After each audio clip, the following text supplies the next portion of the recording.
out what you guys have been up to. Welcome. What's going on? Cheers. Let's do this. Cheers. So, got Marcos, we got Josh, we got me, Uncommon Path Brewing. Very excited about this. And let's do it. So, guys, what are you working on? What's happening? Ooh. I'm working on a lot of stuff. What's new? What can we talk about?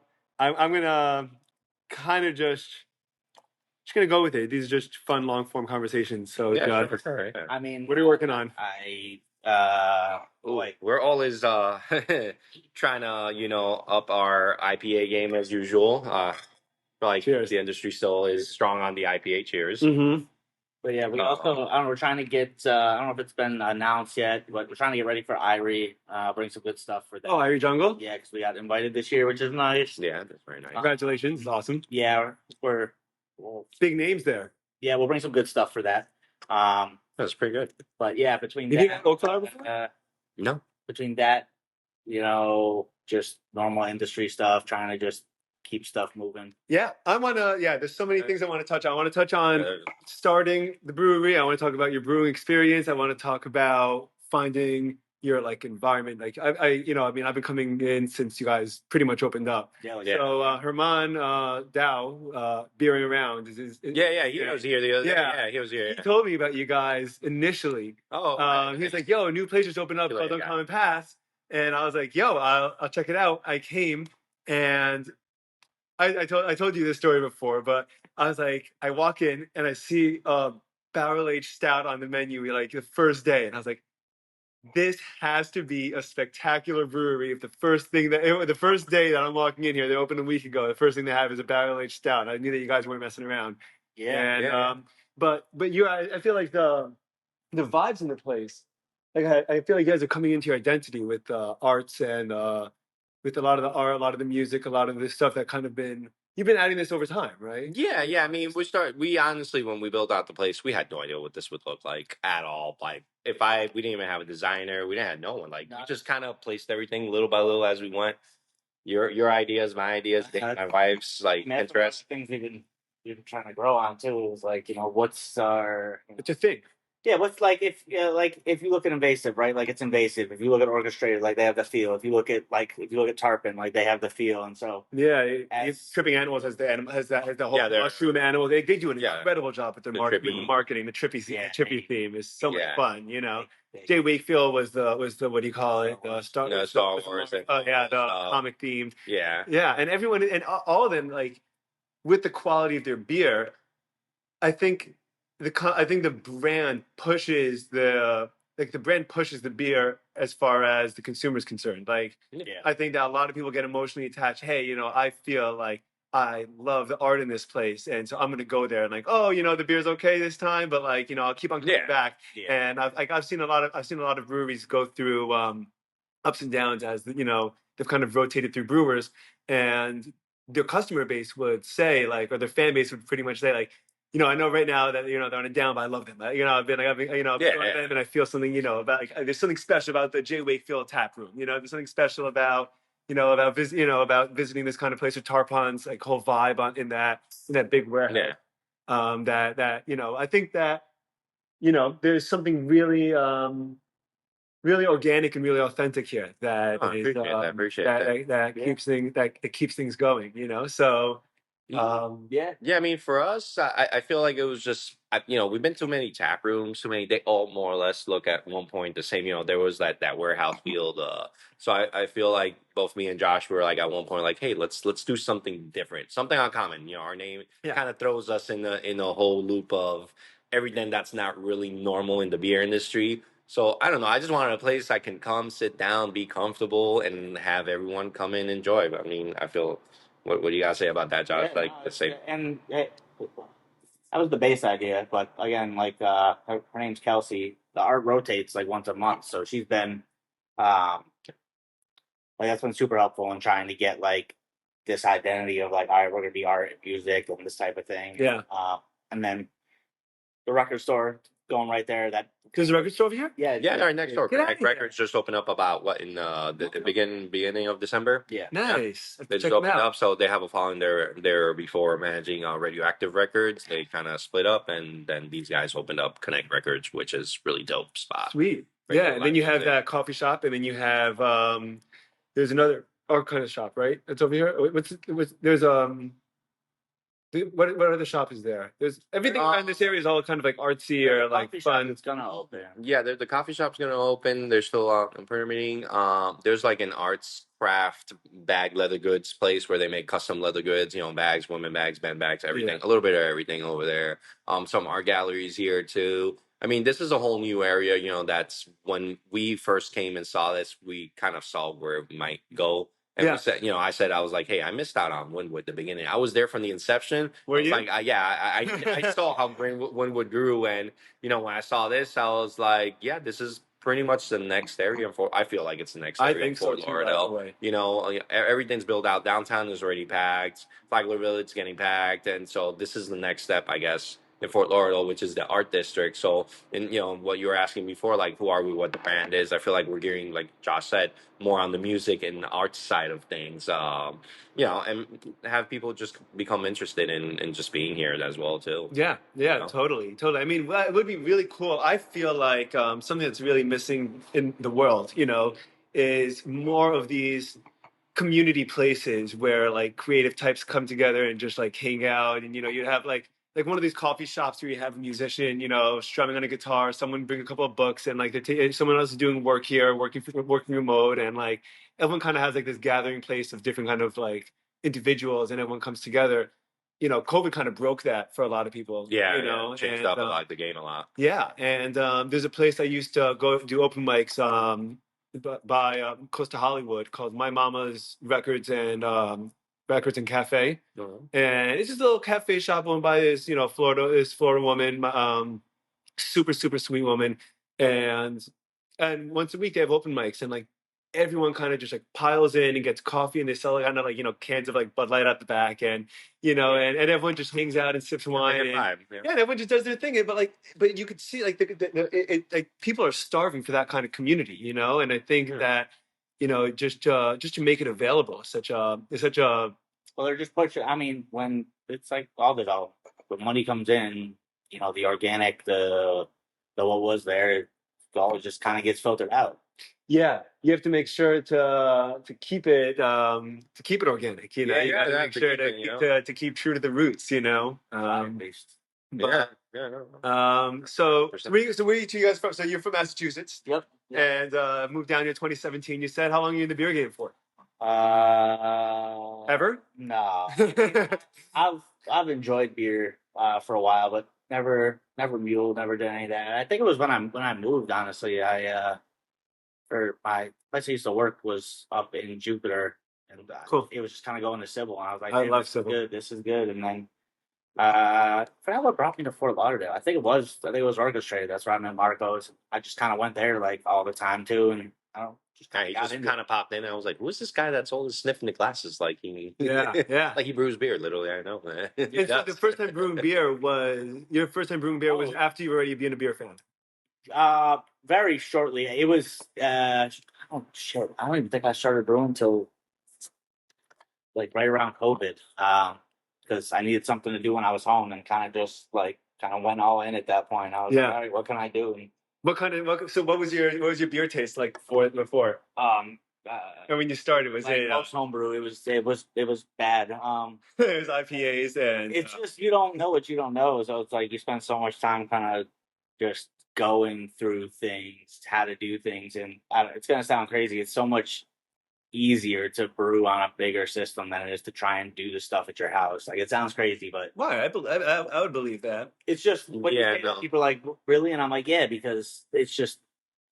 I guess people associate smaller with more creativity. Like you have more space to like kind of try your own thing. They think faster. Well, also in the time that we started, or at least myself and Josh, like it was different ball game in the home brewing world. Like there wasn't equipment like there is today, and for home brewers, there wasn't all these. We were stuff and glass carboys. Like I mean, my mash tun was an igloo container that literally I preheated with hot water and then threw it out and then get to get my temperature right. And my boiler was a turkey fryer. Literally aluminum. Really? Yeah, no, that's how I started. I think all these equipments. This was almost 12 years ago now. Yeah. 12 years ago, 2013-ish. Yeah. Yeah. Wow. And what got you into it? I actually didn't. I hated beer. I really hated beer. I didn't drink at all beer. No IPAs, no lagers, no nothing. Okay. So me and my wife were big into wine, and one day we're seeing the IPA craze.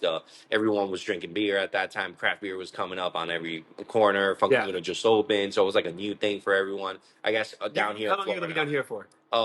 Since on and off since 2000. My parents moved down here initially, and then cool. kind of just been in and out of it. Gotcha. Now essentially I'm just here forever. Yeah. Okay. Well, it's not a bad place to be forever. No. Yeah. So, like when I started, me and my wife, we started going Total Wine and started just trying random craft beers. We liked the label, we picked it up, even if it was bad, and we knew that it wasn't for us, and then we would, all right, let's not get this. Yeah, sure.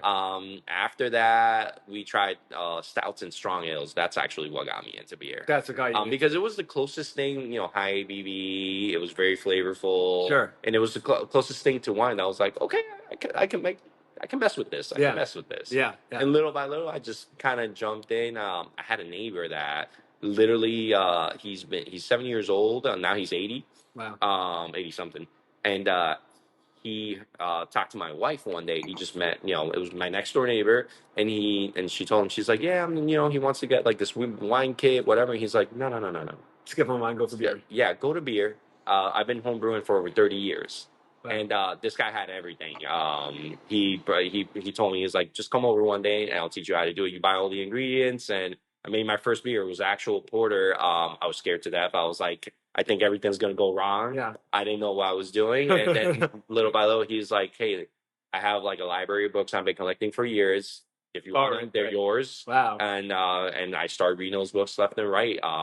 Then I was. Is it very technical? It's enormously technical. I think it's more technical when you're starting out as a home brewer, and everything has to be by the book. You think like anything can be infected, anything. I mean, it could regardless in any situation, but I feel like you're way more careful as a home brewer than as a pro brewer. Your how do I say this? Like how far not to go, like your cleanliness and all that stuff. You always want to be clean, but at the end of the day, like.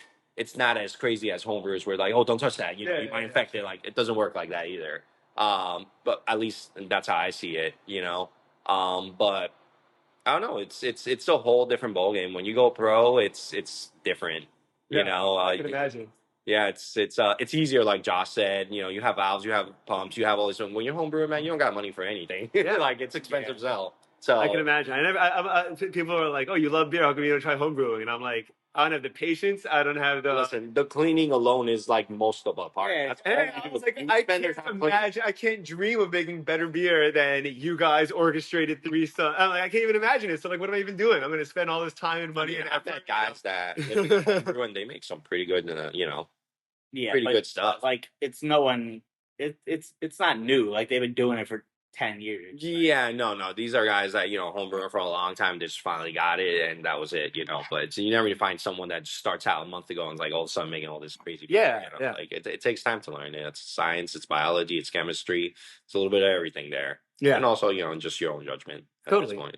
Yeah. Your own preference. So what'd you think of this? Oh, this is awesome, actually. Yeah, awesome. Actually, very smooth, very awesome. I've had stuff from the Seed. Never heard of them. You never heard of them? No. Oh, they're awesome. I'll bring you another. They're in Jersey. They're in Jersey. I have another one in Jersey. You would think I would know them? Yeah. I know they're relatively. I don't know. So many out there. Yeah. You know what? I have to bring next time. I didn't. I'm sorry. I didn't know you were coming. I would have brought more beers. I didn't realize you were going to be here, dude. I mean, I'm happy. I'm so happy you're here. I'm sorry. I would have brought. No, I told him I was like, hey, I'm waiting for Josh to let me know, and then I kind of like we've been going back and forth. I'm like, oh, no. Been so busy with things. I have to bring next time I come. I'll bring for a share. I have a Troon sour that someone sent me. You have Troon before? It's been so long since I've had Troon. Dude, I would like to try Troon because I want to Troon. It's my first Troon. I've never had it. Really? Yeah, and because I never made my way to all this to their farm. They have like They brew. That's in the middle of nowhere. It's in the middle of nowhere. They're on a farm. They don't even have a tap room. They have a farm that they will put the restaurant their releases at. Yeah, whatever it is, the tavern. And and I'm in this beer chat. And everyone just talks about Troon all day. And like this guy collects, these Troon cans. And he texts me, he goes, "I have a sour can. Do you want it?" Like, how much? He's like, I don't know, $15. Like, for a can of sour, I'll pass. He goes, "No, dude, it's a crowler. Yeah, they do crowlers, yeah. But like 4-packs of sours now, dude. I forgot where I just was, but I was like, I was gonna get a 4-pack for my wife, and I was like, oh, how much is that? They're like 32. I was like, what? Yeah, 30. No, it was invasive actually. You know what? I get it because like it's super fruited, but I was just like, hold up. They price it based on what they would price an individual can. No, so they're like, oh, you'll pay $7 for a can, then you're paying $32 for a 4-pack. I think it's so much fruit. Like, you think that's what it is? This thing just had so much fruit. Oh so no, like, yeah. I mean, it makes it much more expensive. It's so much more expensive. So when I thought about it, I was like, you know what? It makes sense. And I was like, it's just like you don't like. I don't think about. Sounds like a lot. It sounds like a lot because I feel like there's an industry standard that you don't really want to pass because that's what everyone goes by, and anyone that passes that's like, oh, that's too expensive. Or 30. It was either 30 or 32, but still, like once you hit the threes in a 4-pack, was it? Yeah. Was it? Did it? So it's just the fruit. It's got to just be the fruit. I mean, look, we all see it. I feel like we all kind of know it. It's like some 20. Now it's like 20. No one charges more than 24. Bring back these for like the higher ABV, heavier beers. Can you bring back like these 12-ounce cans for like possible? So we for stout, especially. You know what I got, dude? I loved it. I bought from I think it was Firestone Walker. I was in Chicago and it was a box and I thought it was going to be like a bottle. I bought it with my dad. We were in Chicago for the weekend.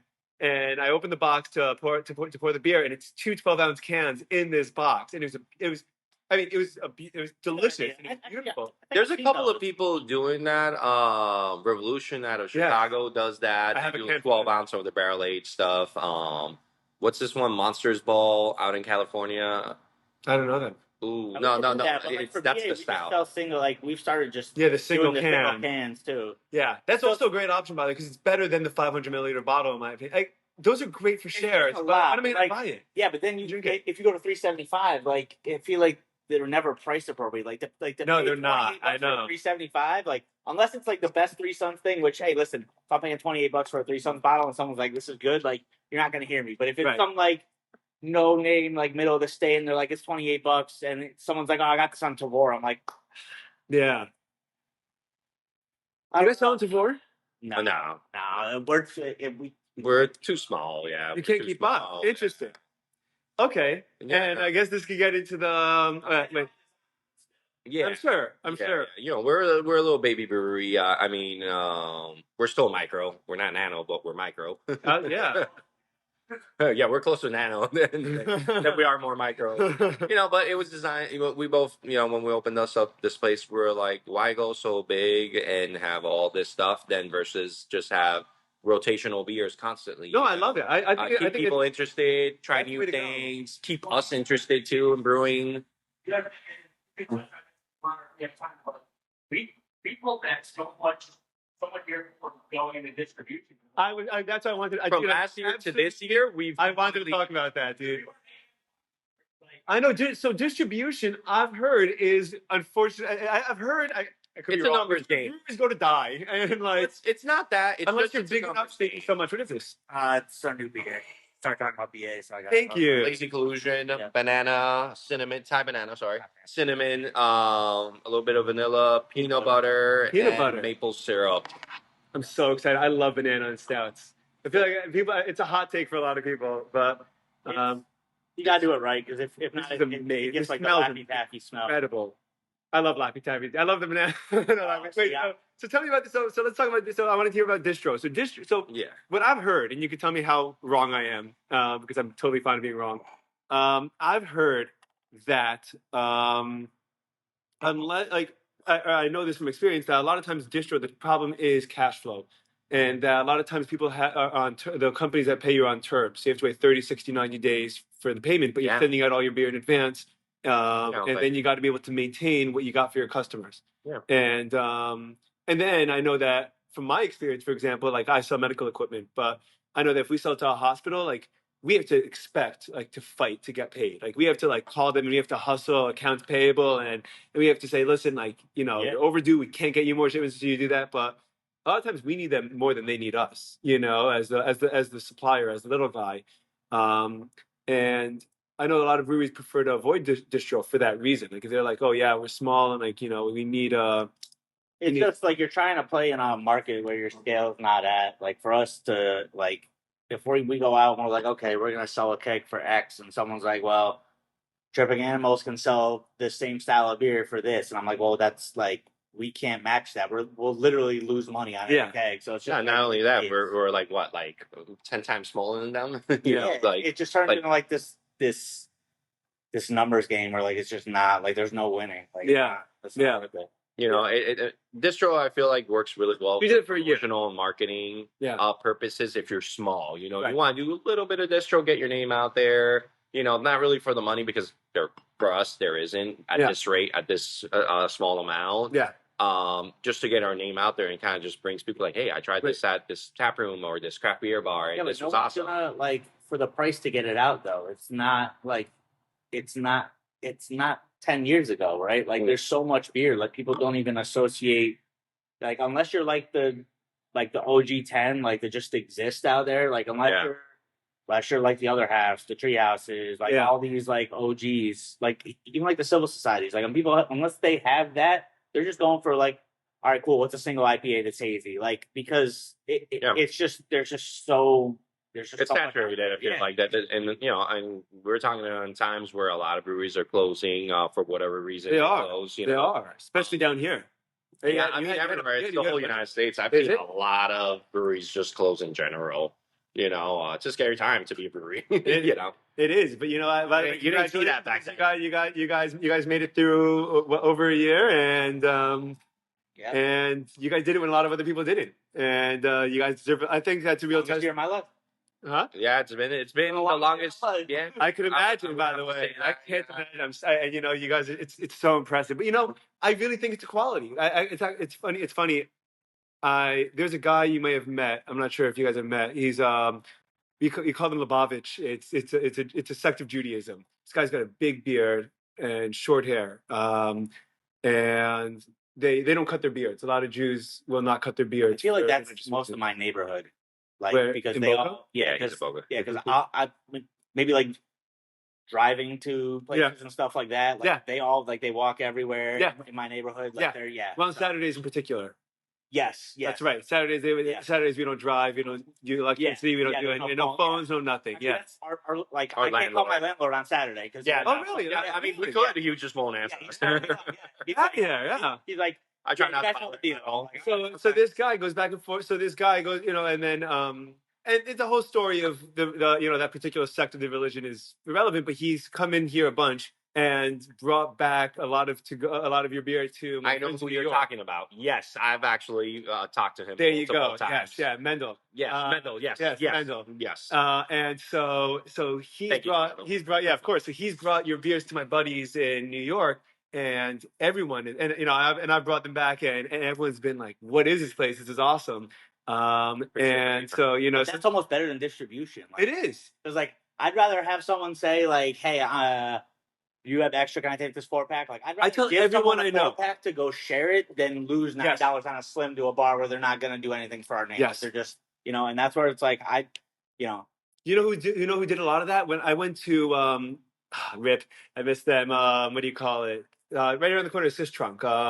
Dream State. Dream State. I loved them. They were great. But they had Oktoberfest, and Spanish Marie went there.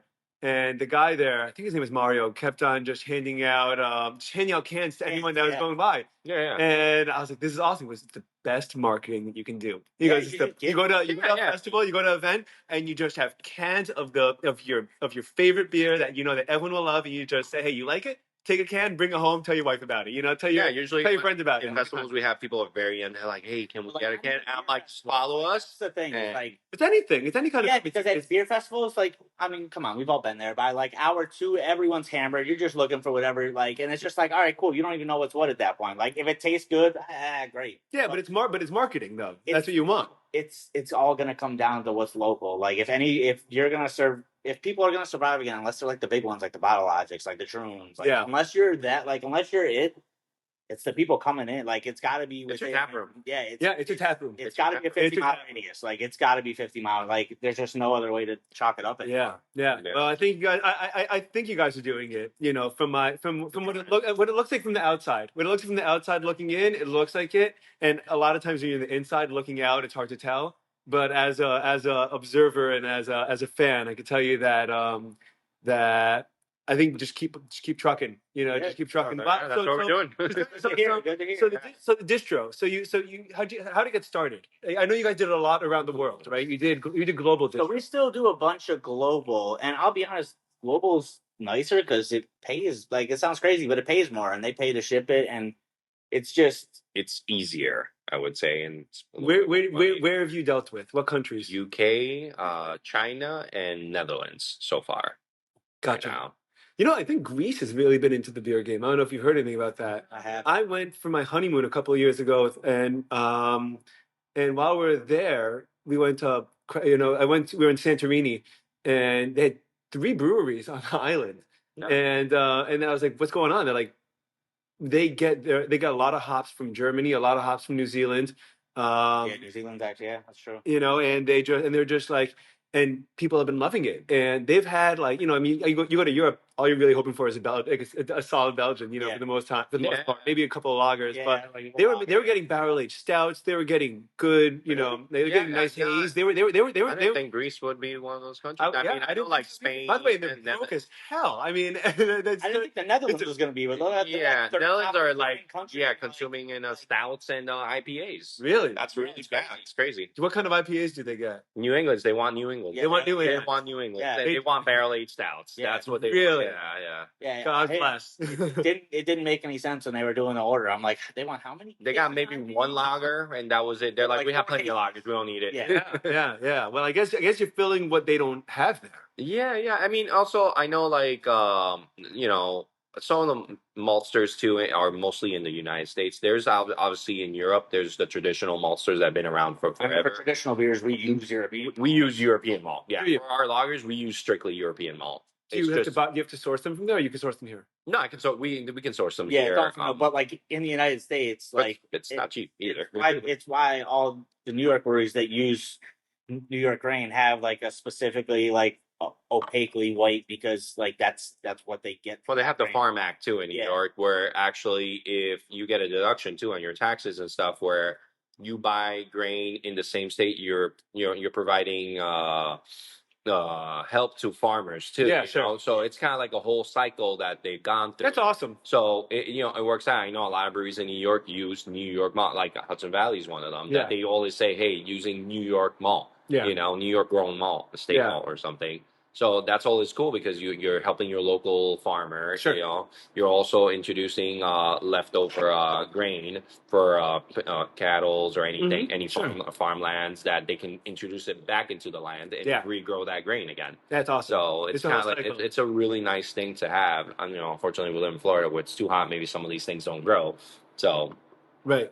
Same thing where hops. New York is also growing. Upstate New York is growing hops now. Is it? Yeah, they have New York Cascade, New York. What else is it? Oh, it's Cascade, New York hop? Yeah, they just grow it. Like, really? Yeah. So the hops is the same thing as wine grapes. Where you grow it in Michigan. For example, of course. Michigan has different hops. Like if you get Michigan Chinook versus Yakima Valley Chinook is completely different hop. And when you're keeping an eye out, they'll say Michigan. Oh yeah. They'll say where it's exactly. Yeah. It's more like a terroir thing, I would say. Like how it's grown and stuff. It makes a difference. But no, yeah, it's a whole cycle, man. By the way, this might be my favorite stout that you've made, and I love your breakfast. I love your breakfast style stouts, like all the the French toast style ones, or I love this one. Yeah, this one's awesome. This is not barrel aged, is it? Yes, it is barrel aged. It's a blend. Tell me about this. Tell me about this beer. This is, you said it is banana, peanut butter. It's peanut butter. Yeah, wild time banana, peanut butter, cinnamon, and maple syrup, and a little bit of vanilla. We just kind of did everything, trying to do it as balanced as possible. You just throw the actual fruits and actual stuff in, or do you? Yeah. So this has real time bananas. We got for a friend of ours close by. Cinnamon is actual cinnamon. Peanut butter. Throw it in the base. Yeah. You just throw it in the vat. Yeah. And Once how long the beer is is it done, I mean, this is sitting there now for like 2 weeks. Yeah. Nice. Yeah. Nice. I do a little build up. I did peanut butter first, so essentially this was a peanut butter stout at one point. Then just kind of build up on that based on the flavor. I see how it goes, and we try it every other day just to see so how much it's fun. getting. So you kind of will experiment as you're going along and say, "What?" Yeah. I mean, we already done this beer. This is a second batch of it that we done. This is more we shifted from using concentrates and certain things that are a little bit sweeter to more the actual ingredients. So we use a mix of actual ingredients with some concentrates, some extracts to overall build flavor. Like a banana extract. Yeah. It was good. I don't like the Laffy Taffy smell. Sure. There's something artificial smelling and tasting about vanilla and banana and a couple other flavors that I feel like you can tell has artificial. But my understanding is also that vanilla beans are expensive as hell, right? Yeah, they get pricey. Put legit vanilla is expensive, and I mean, if you're gonna charge people for a product that's X, right, you might as well just go in on it. Like, sure, if you want to save money, but like, I'd rather give you something that's better for the same price. Just be like, plus it's always about the quality of the beer, because we can do it many ways. Will you get the same result? Yeah, but maybe not. But you can really tell. Yeah, you could tell. You can always tell. Like, that doesn't make it not good, but it's just like, all right, so next time I say it has vanilla, like, you're gonna be like, Right.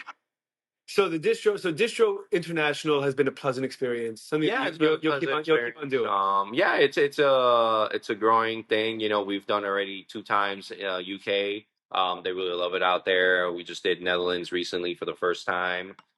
China's a big also. They buy a lot. Chinese drink a lot of beer? Yes, they are probably the second consumer of beer in the world. Yeah, besides the U.S. Wow, they're the second in the world. They're crazy for beer, but they also look for like some of your best. When the guy reached out to me, he was like, "Hey, what do you have this?" And I'm like, "This is some of my best beer. Like I don't know how to give you a barrel aged stout that's been aged for a year. Like right now. Like you gotta wait. Right. So what do you do? No, I mean you give them what you have, and if they want to take it, they take it. They're the only thing I have to say is that they don't mind paying higher price for it. They want it, and that's it. Yeah. They don't really try. Covered anyway. Yeah. You'll be okay. Yeah. I mean, they pay. Like, that's one thing that you'll never hear them pay. It's too expensive. And that's the other thing, like you were talking about, where some of these contracts in the U.S. are net 30, net 60, net 90, depending on what you're putting out there, Yeah, they pay up front. So outside distributors pay literally when the shipment leaves here. I love that. I feel like everything should be like that. Well, because the risk is really on their insurance company at that point. Like, if anything happens in transport, okay, it's insurance. Like, everybody wins. Like, there's no... Like, I'm sure they don't want to lose the product because they pre-sell it, too. Yeah, they also pre-sell everything. They'll give us a list of everything. And Netherlands was the biggest order we've had, we're like, we need like 2. Have you guys gone over there yet? No, I mean, I've been over in Europe and stuff, but not for beer like that. Yeah. You're gonna make it happen soon, dude. Yeah. Business expense the hell out of it. I mean, get over there. Yeah, UK kind of mentioned to us like for they have the Hoppy Fest. Yeah. Get out of here! You're gonna go really? Yeah, it's like that's a heck of a that they do. What are you gonna do? What is it? 12? It's like 20 hours, isn't it? 21 hours. Yeah. Yeah, it's like they have a hop festival where basically they introduce all the new hops. They kind of have like a whole expo on what are hops coming out of New Zealand, the usage, hop selection. They'll let you do what's the name of the company? Is it Eggers? Eggers, yeah. They do like they're big on Motueka and what's the other hop? Rawaka? I think it's Rawaka, yeah. So they're like really, really big, and that's what they grow, and that is Nelson New Zealand. I think Nelson's New Zealand too. Yeah. So like they have like Yakima, some of these hop companies, they actually contract from farms, individual farms. Cool. And in New Zealand, there's a ton of them. Eggers just seem like there's Freestyle, which is a company, and they have farms that they have specifically for their hops. Yeah. And those kind of like basically the top of the top hops that you're going to find around, in the country. You see New Zealand Freestyle anything, that's pretty much top of the line hops. That's awesome. Super expensive. I'm not gonna lie. Usually, you want to get the best for your beer. Buy a bunch from different farms and blend it, and then and they do. Does it suck when you spend a lot of money on a hop and then the beer doesn't come out the way you expect? What do you do at that point? Like, do you like, oh, this is just a crap batch and you throw it out, or do you? I think we have only had that ever happen once, honestly. Yeah, like that. We were like super disappointed at what it was, and was it one of your like recurring ones, like down the rabbit hole or multiverse? No, it was just like a one-off. It was an experiment. We try like at least once a month. We do experimental IPAs, but we'll buy random hops that we're like, hey, I've been hearing about this. Let's just try it out based on the description. Yeah, like based on Pacific Jade or something like that. Like I'm trying to think of a hop that wasn't even the hop that we used. It was just I forgot what it was. It's been a while. It wasn't New Zilla. It was not Brewzilla. It was an expensive hop, and it was like there's a crappy beer. It just. I feel like crappy beer is like. I mean, to say crappy, crappy. Like it didn't come out the way that you wanted for what you paid and like the effort you went through to get the hop. Yeah, it's like a chef, when he makes something, he's like, it just didn't turn out exactly like everyone's like, hey, it's great, and you're like, hey, it's not exactly what I was looking for, but it still works, I guess, And you know what? There's times where I look at that and like I don't even like I don't know. I'm not gonna ever be one to blame like the hop. I feel like if it came out like if it's more piffy or if it's got more like a cannabis tone, like all right, I should have left like more residual sugar in it to kind of offset that. Like now it's just too much like.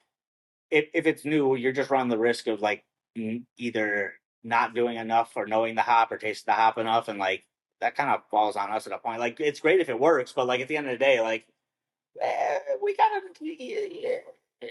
If it's just a bad hop, but I don't know if there's ever been a hop that I'm like, this is just absolute crap. No, usually we've had, and obviously batches that are not good, it doesn't make it to the tap room here. For us, it's very important that everything we have on tap has to be quality. Yeah, for sure. Especially like what 6 batches now? You dumped? No, 5, 6, a little more. Yeah, we just it's hard, and a lot of people don't talk about it. Yeah, it's got to be close. And a lot of those 10, is there a majority of the styles that go wrong? Like what? 3 of them. All right, so we had an issue with hop creep on West Coast for quite a bit because is hop creep the same thing as hop bite? No, it's hop creep is basically what happens when you're dry hopping and a little oxygen gets in there and it interacts. Beer's also not done fermenting. Yeah. So we when we were doing more distro, we were trying to keep up with the schedule, and there were times where we probably shouldn't have done things the way we did, and less is more. Historically, we had gotten away with it, and from lack of just doing it. And we kind of fixed the problem because now they have DKO yeast, like they have yeast that do it. But we've also just changed the process completely to be like, okay, we're not doing it until the beer's completely terminal. Like if we know it's done if we don't know it's not done fermenting, like we're not dry hopping it. Right. Yeah, you don't have the growing pains of. We just opened a year and a half ago. But I think 3 West Coast and at least 3 lagers. Yeah. So I've heard that lagers are the hardest to brew. They're really not hard. What it came down to us was we have the lagering tanks, and so we do a lot of repitching, basically yeast cropping. And so for lagers, the yeast looked okay, but when we went to go prop it and pitch it, it just wasn't. What does prop it and pitch it mean? So like when the batch is done, you basically take a section of the yeast and you recapture it, and then when you go to pitch it again, you basically take pitching is basically throwing it in. Yeah. So when you go throw it back in on the next batch, you basically either you take more wort or you take like some malt extract and you get it to start being active and I see. Because when yeast it basically has children, like it just keeps like going. Yeah. It eats sugar and it keeps multiplying and it needs to be healthy enough for the beer. It seemed healthy, but anytime we've done it, it's because we lager, the yeast I think is just it's inactive for so long that it doesn't produce the same. And so we also do a process called spunding, which is it's closed fermentation under pressure. So we have a specific pressure amount. So it pretty much speeds up a little bit of the process. It's all German process that's called spunding. And it speeds up the process to like 4 weeks. And we have a lager that's clean, that's sulfur, no off flavors, but that also messes with the yeast because it's it's stressed out. Yeah. When it's under pressure. We just stopped doing that. But it took us at first we thought it was like, oh, like this grain or like it, because it's not like they were undrinkable. They just weren't like they weren't what they were the first 2 times he did it before when we weren't capturing the yeast. And so we for the time being, it's just we just don't do that anymore. We're like, we've within a year and a half, we've changed a lot of things since we started. We've also learned a lot of things. It's so good to do about it. It's so good to learn. Especially if you can. By the way, especially if you can make less mistakes than screws up. And then you're still here to tell the story. Means that you did all right. I feel like if you don't make a mistake, you won't learn. Yeah, Yeah. Well, so you have to learn. You have to. If you don't learn, if it never happened, then I mean, sometimes it's got to happen. So like, hey, this is not going to work this way, and we got to change something here. Yeah. And for us, it's more like we don't want to lose a batch, but and we were spoiled before. Like when we were down the road, like he pitched us fresh yeast every time. So when we started doing it ourselves, like we're at a 5-scale batch, so the cost is not always 5x, but it's exponentially more. So we're like, all right, how do we, make sure we don't, mess this up and have to dump it, cost money. I would love to just use fresh yeast every time, but there's a cost. Yes. Especially on the lagers where from like a White Labs, that's for us a pitch is $400. So it's like that's you don't want to throw that out. Yeah. I mean, granted, we learned that lesson 3 different times on 3 different yeasts, and the cost was way more. But when it's worked on, yeah, you don't know what you don't know. Totally. What do you think of Marlowe? You ever hear of Marlowe? Yeah, no, of course. We actually, what was that? When we went to New York, it was Decadent Ales back. It was Decadent back in the day. Yeah. We went when it was Decadent Ales, but they had. They were in Connecticut, right? No, where Marlowe is now. Well, it's upstate New York. It's like right in the border of Connecticut, basically. So this Marlowe location is right next to Halftime, which is that big beer shop. Yes. In West. So it's actually in the same building. Yes, that's right. So that's Marlowe is now, but Marlowe moved in from. Gotcha. So Marlowe was in Connecticut, moved into Decadent. Yeah, there were the 12%. Was in 12%. Then he went to 12% is Connecticut. It's Connecticut. And then he went to a space in New York, and there was some issues with the landlord. He looked for another space. He was originally going to do it with Barclay, maybe. This is awesome. And then Barclay did his own thing, and then so now it's just Marlowe. But yeah, he's in that same spot. So what I love about I've only been there once, and I've had only a couple beers from them, but I love that they're low ABV, but that's their thing. Very flavorful, clean, delicious. Yeah, the MO is old. It's awesome. It's old style, traditional, like pub beers. Like But I've had stouts. I've had good stouts. Yeah, I've had a stout that they had. It was with Timber Ales. Who I was super. I think we tried that. That was one of the with the wolf shooting lasers out of his eyes. I feel like they might have been at 12% too. I don't know. Like what's the other dude that came out at 12%? That Barclay. There's Tox. There's Euroclea. No, Tox didn't come. Tox was New Haven, and they just opened up another big one. Connecticut's got some good beer. I want to go to Fox Farm. I've never been to Fox Farm yet. I've heard everything I've tried things about it's them. so good. Fox Farm. OEC. I love OEC. Hey, pick up anything? Yeah, I know this guy. You have the chance to go. Really? A Fox Farm? Dude, it was packed. I was also lit, so I wanted to go to Fox Farm and OEC. I love OEC. OEC. I haven't tried anything from them since I began brewing. Oh, really? Yeah, OEC is so old school. Great. Y'all gonna tell me I don't even know what the fuck OEC. They've been around for a while. They have that mixed fermentation barrel aged whatever bottles. They're like I don't think they do sours. They do ales. They don't even do IPAs. They do ales and barrel aged. I mean, back in the days, they used to do the mixed fermentation bottles. And yes, they do. And they're very low ABV. Yeah, they still do that. Yeah. Up in Connecticut, and you're driving up 91. There's a spot called Alvarium. I don't know if you've heard of it, but no, it's like a honeycomb logo. They're like my go-to It's always busy. Like you're always waiting in line to get a beer. It's packed, but it's not like it's not a brewery. It's a brewery. It's a brewery. It's like a warehouse brewery with the brew thing right there. You know what's funny? Even have you guys had Plan B? Plan B, yeah, New York. Yeah, upstate. I was so impressed with it. What's that one in Hartford I went to last time that was really good? It's something New Park. Oh, Really, I never heard of them. Dude, there's so many good places. I know. But I guess that's. Do you think that? So, do you think that contributes to a lot of places closing down? Is a lot of just great beers around? Do you think it's just harder to make it in the industry now? I think or both. It's harder to make an industry, but in my opinion, I mean, if you want the honest truth, all these places that are closing, this honest truth over here. No, okay. Yeah, I'm good. No, there's a couple of factors in. There's a so couple it definitely comes down to the product, but you also have to look at it economically, right? We're what, 5 years out of COVID, 4 years since COVID started. Yeah, so yeah, it's like around 5 almost. anyone that was pre-lease, like that signed a lease before COVID started, sure. And if you didn't have extensions, when you go to renew your lease, you can't afford it. Right. And so like that's I think probably the largest factor. I've heard that about a couple of breweries down here.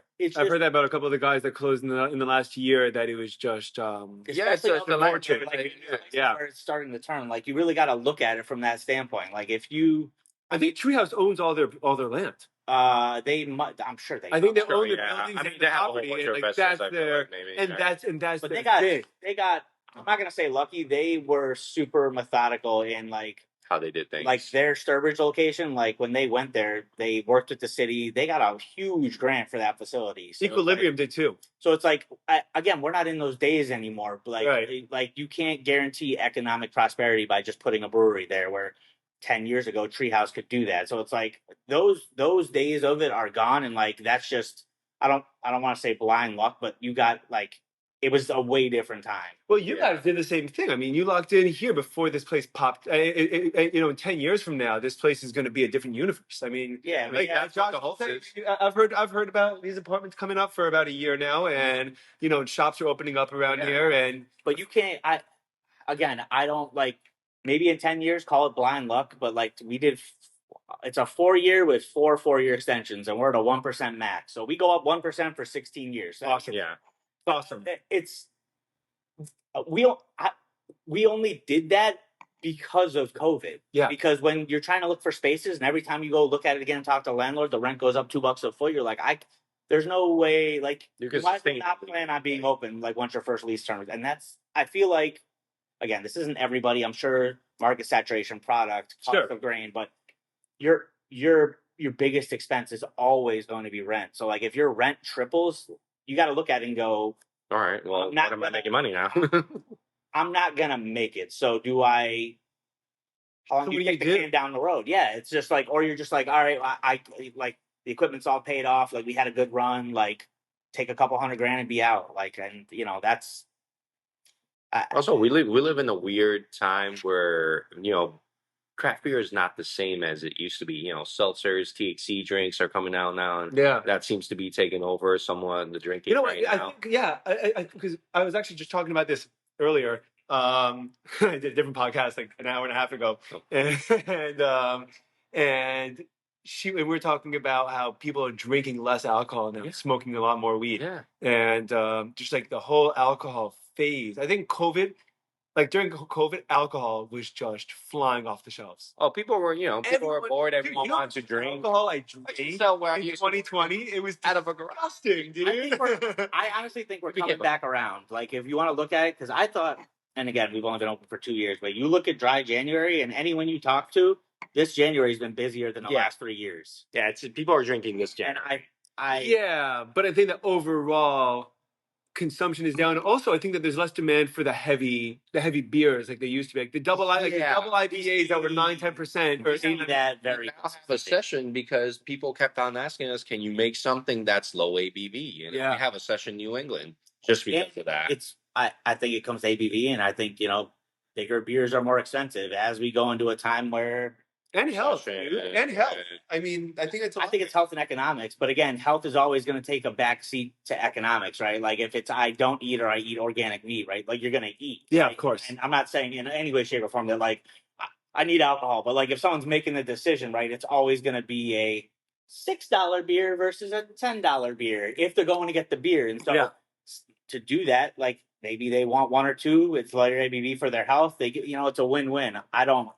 I can't say I know how everyone's going to think, but like for me, I'm just like, if I can sit down and have 2 for $11 and not feel like crap and not be buzzed, like, all right, then I'm good. Like I got, Sure. You got the best value out of that. Sure. Bang for your buck.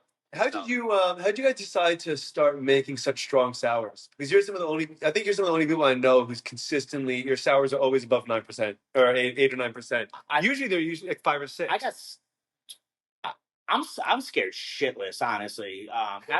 Like, and I'll tell you why. Like, we all know about other places that when you brew a sour, right, and you add fruit, there's a dilution rate to that, right? And so for a while, certain places weren't calculating that dilution rate in, so they'd be making a sour that was like, they'd say it's 9%, but it's really like 4%, right? Yeah, because you add fruit to it, like, and you ferment it. Like it's just sugar added. We brew like 10-11% sours because we know we have to dilute. Yeah, ours is actually 11.8. And so on the scale and then originally, and then it drops because of all the fruit we add to it. Wow. And so for us, we know that mathematical equation now. We have talked about getting it down to probably 6 or 7%, but for us, it was like, we know if it's brewed bigger, we can always add more stuff to bring it down. Sure. But if it's down and it's down to 3%, you can't make it up, right? You can't go up. You can't go backwards in the scale. Well, I had recently a talk with a distributor, and I told him, "Hey, man, we're thinking about bringing it down." And he told me, he was like, "No, you're the only one in the market that's doing it. Like, don't do it." People do like, because now it's fun. It's like a cocktail. Yeah, people look at it. There is. You got a can that's 9%. Dude. I had I picked up a bunch of your 1-year anniversaries sours. Oh yeah, and I brought them coconut mango. And I had over we had a Jewish holiday in October, and I had a ton of my wife's family over. They did not stop the entire weekend. They were just popping can after can after can. It didn't make a difference whether it was 10 o'clock in the morning or 10 o'clock at night. Well, I feel like there's a misconception of like alcohol levels with beer in general and drinking, because we get customers like, "Hey, you have anything lower?" And I always bring up the question, "Do you drink wine?" And they're like, "Yes." I'm like, "Do you realize wine, the lowest ABV it has is 11%? Yeah. There's nothing lower than that, really." Yeah. And they're like, "I didn't think that," and so like beer has this thing of like stigma where it's like, if it's high ABV, you're gonna get drunk, but it's the same thing as wine. I mean, it's the alcohol is it's got nothing to do with it. It's just you I don't know. Like, there was no at least for us, at least for me in doing the recipe, there was no like, we're gonna treat it like a cocktail. It was like, I like the flavor. No, for sure. Alcohol does play flavor. I think it's in awesome. beer. It's so unique because, like you said, I don't know who else makes sours like that strong. Do you know other breweries that make strong? Well, I mean, Mortalis is making the big one. Hudson Valley. I love Hudson Valley. So Hudson Valley's 8 to 9, 8 to 8.5. They call them sour double IPAs. Yeah. So all their beer, but it's the same thing. They make they probably make a batch where it's higher ABV. They fruit it. And it becomes down. But I mean, most of your beers are between 7 to 9. Yeah. You don't really find anything less than that. Right. In sour wise. Traditionally, sours are supposed to be like 3-4%. Yeah, it's too low for me. Yeah. Yeah. I hear you. No, I agree. I think it's awesome. And also, really cool. We're on common, so I guess why not? Yeah, no, I love it. I really do. I think it's, for sure, dude. I think it's awesome. Yeah, like, when it really comes down to it, like, that could be our excuse for anything. Is like, it's uncommon, right? Yeah, it's a great excuse. So what do you do in terms of marketing and getting people in? And boy, that's been another just. It was one of those hats I was wearing for a while, and we as maybe December, November, we took on a marketing agency just because it was just a lot to manage. Like, we get a lot of private party requests, a lot of like, oh, okay, well, we took this picture, but it's or we got to do this, or we got to do that, or it's just like, felt like we were missing the mark on just things that we could execute well on, and you got to start just delegating things to. Totally, by the way, a huge strength is recognizing what your strengths aren't. Yeah, it's just it's like, you could be great at a million things, but you got to realize like what makes the most sense to get rid of that's going to have the biggest effect, and that maybe that's why January's been good for us. Maybe it's the industry, don't really know, but we started the new campaign with these people with our company in like November, just getting preps for December. I've been seeing more of your ads pop up my Instagram. Yeah, so I hope that's a good sign. I hope that means that it's going well. Yeah, it's. I mean, again, we're still trying to find good metrics. Just to kind of track it, and Square's great because like you can tell who's been in before. It just kind of gives you that stuff. So it's. I feel like there's a lot of tools out there. It's just a matter of navigating them and knowing what knowing how to use them. And like what's gonna work, or like who you going to, or what you're. Do you use ChatGPT for any kind of business stuff, or AI for any kind of like information? For chat. What? Chat. Your boy Chat. Your boy Chat. Like we used it for like trying to just come up with the wording or things like that. But I feel like I don't know. I can recognize when it's someone that's putting it in there versus like now I can tell if someone was just like, hey, write this dialogue for this in ChatGPT. Oh, sure. I feel like there's a. Well, I'm not saying to use. I'm sorry. I don't mean to say it like to use it for marketing. Using it for learning. Using it for learning, like about like I know, for example, like I was like, okay, if I had to distribute beer in Florida, like what are the steps I have to go through? And instead of doing all that homework and all that research and like, like you just searched, you use ChatGPT. I don't think I definitely haven't, and I'll say this as vaguely as humanly possible. What is this? Is that the state of Florida is challenging.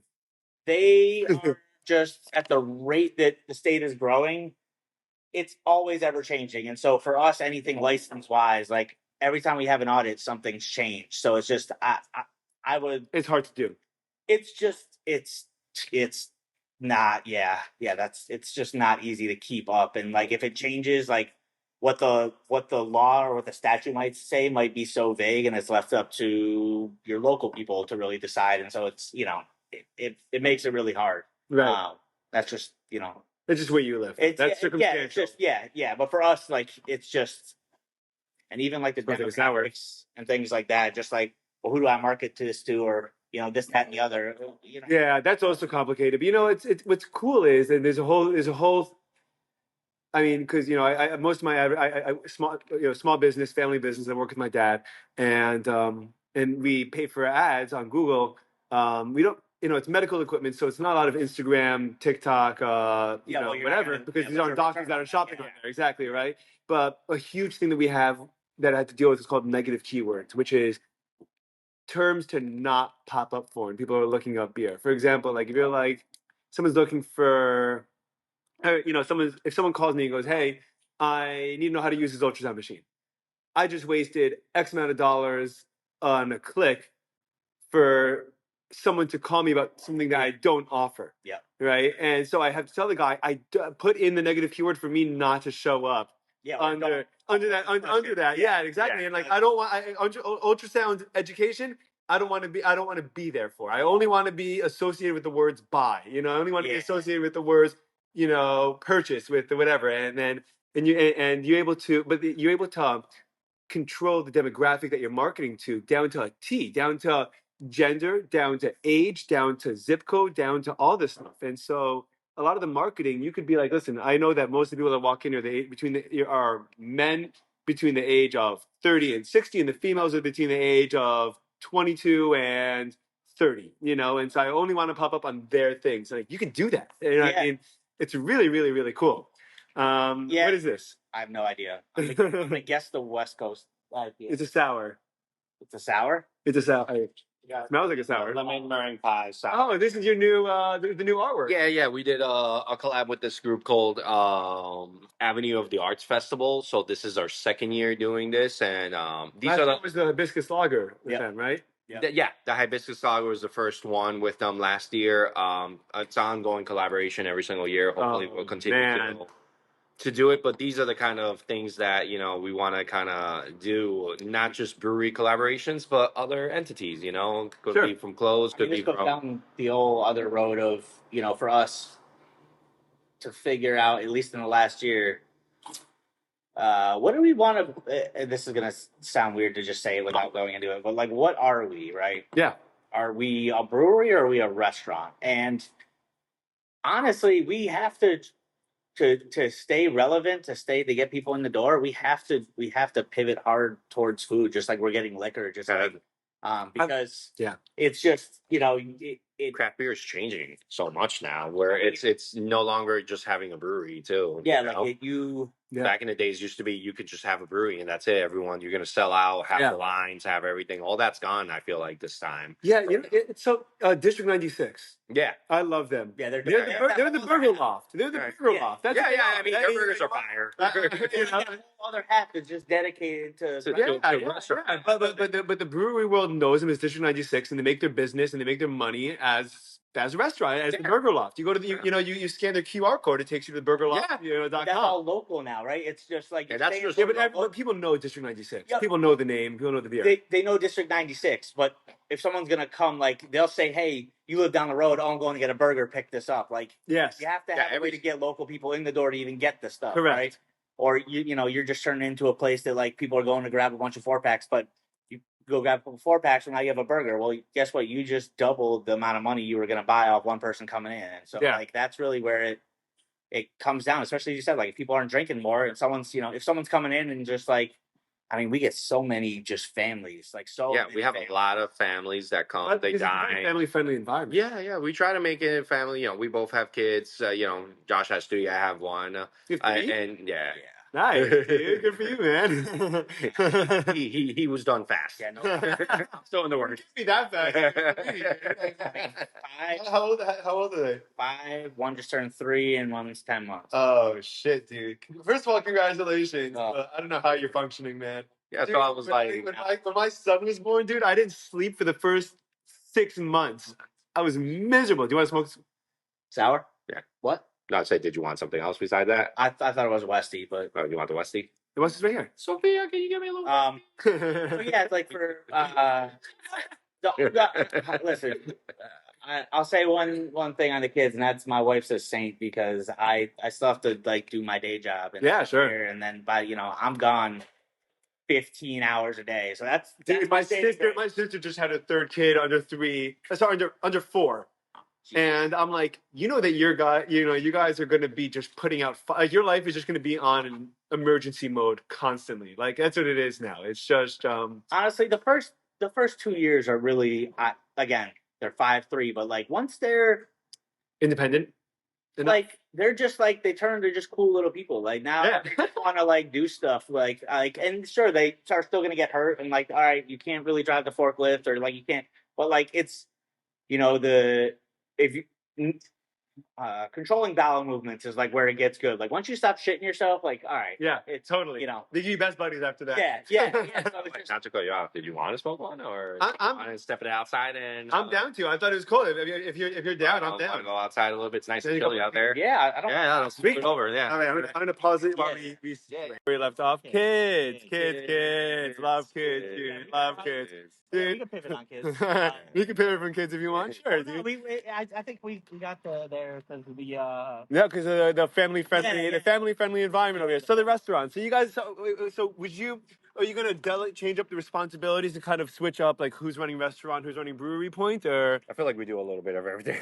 To be honest, you guys just do it anyway. You just whoever's closest to the nearest fire puts it out. Yeah. I mean, we're kind of a double team here. If he tackles one thing, I tackle the other. It's not specific to anything. It's more of we just need to get it done. Yeah, totally.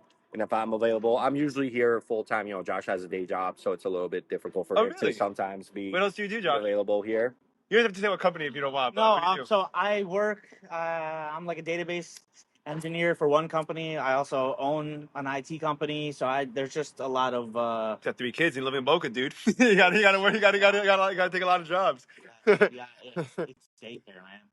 I can imagine. And the rest of the stuff is working from home, or do you have to go to offices? I have to go to one. I have to go to one office for 2 hours a day, but it's really. I don't ever work from home. I'm either there or I'm here. Yeah. Like, it's just, we call this home. This is home. Right. I call this home. By the way, no longer live in our houses. By the way, this would be a great home to work from home from. You don't think so?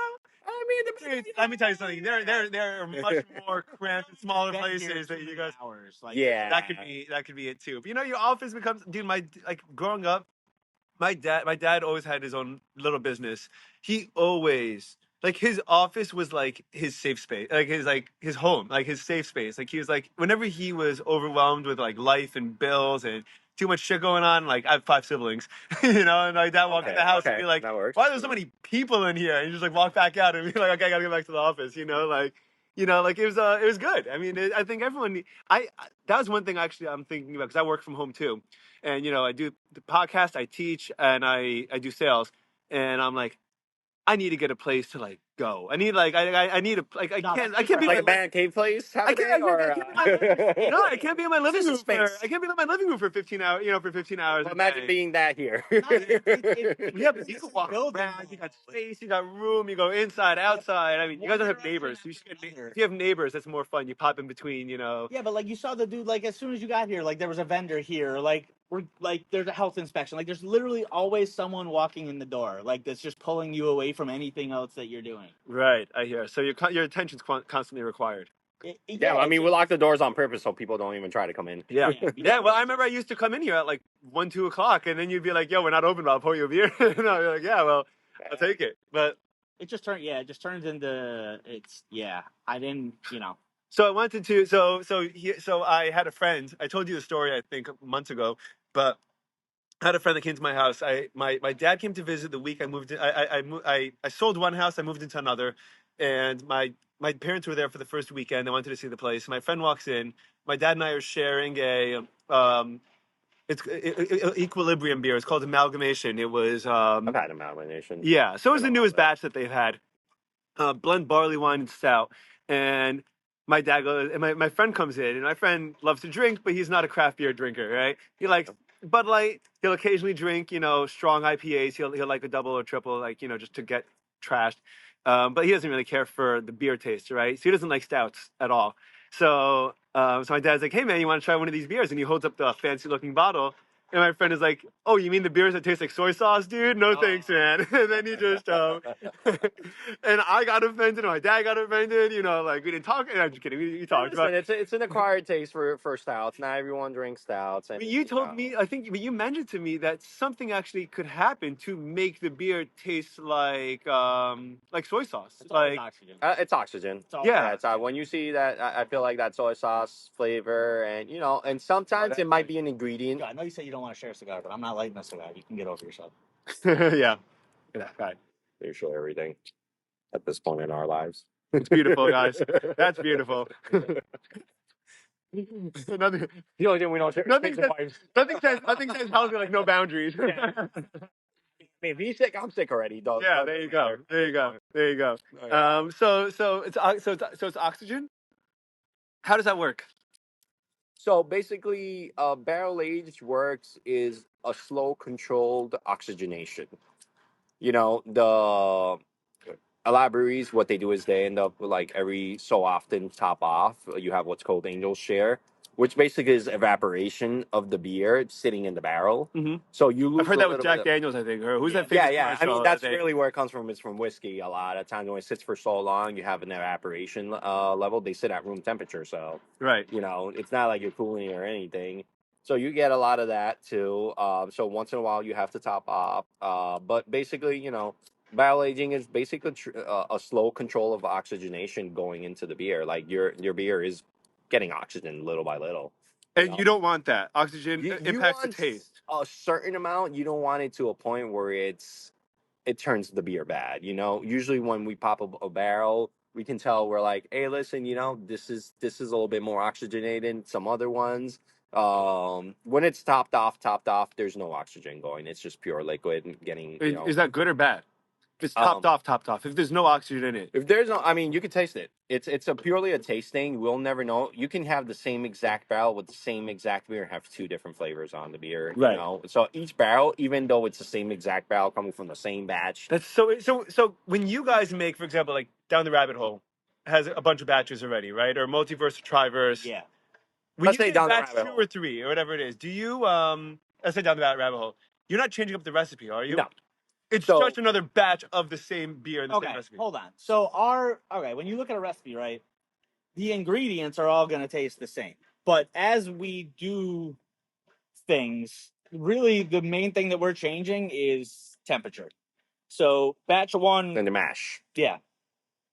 Batch 1 was exactly what we wanted, where batch 2 was a little sweet. And people told us, hey, Sure. this Whether your this first batch Tryverse- was Your first Tryverse was one of my favorite IPAs I've ever had. it was a really good IPA, but we had a little issue with our yeast. It didn't hold the haze.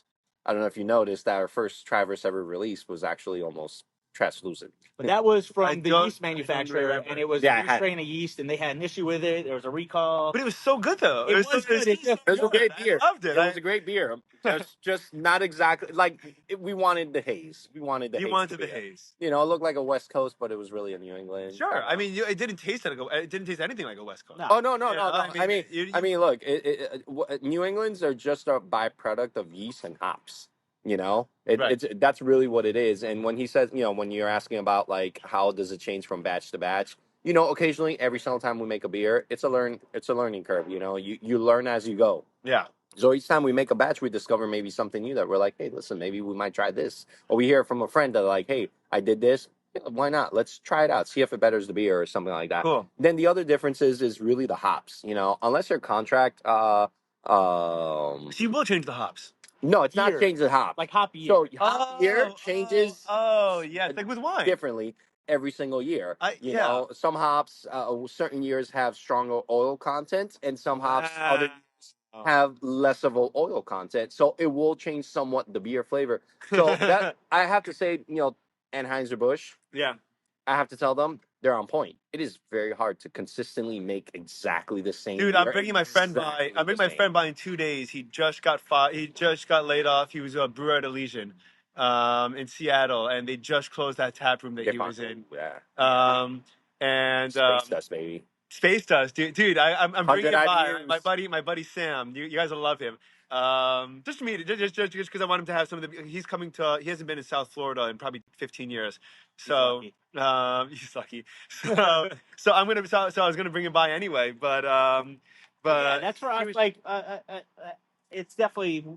I would love the ability to have a hop contract one day and like be able to just source those kind of things, like those places can do. Yeah, but like a lot I feel like once you get so big, it's so hard to keep your quality. It's so like there are breweries in South Florida. I'm not going to say that got really big and that the quality of their beer. And I don't know whether it was the brewer. I don't know whether it was internal. I don't know what it was. I almost feel like it's a focus on money, and there's nothing wrong Hard with is that. not the word, right? Okay, so listen, hard can be the word when you look at costs.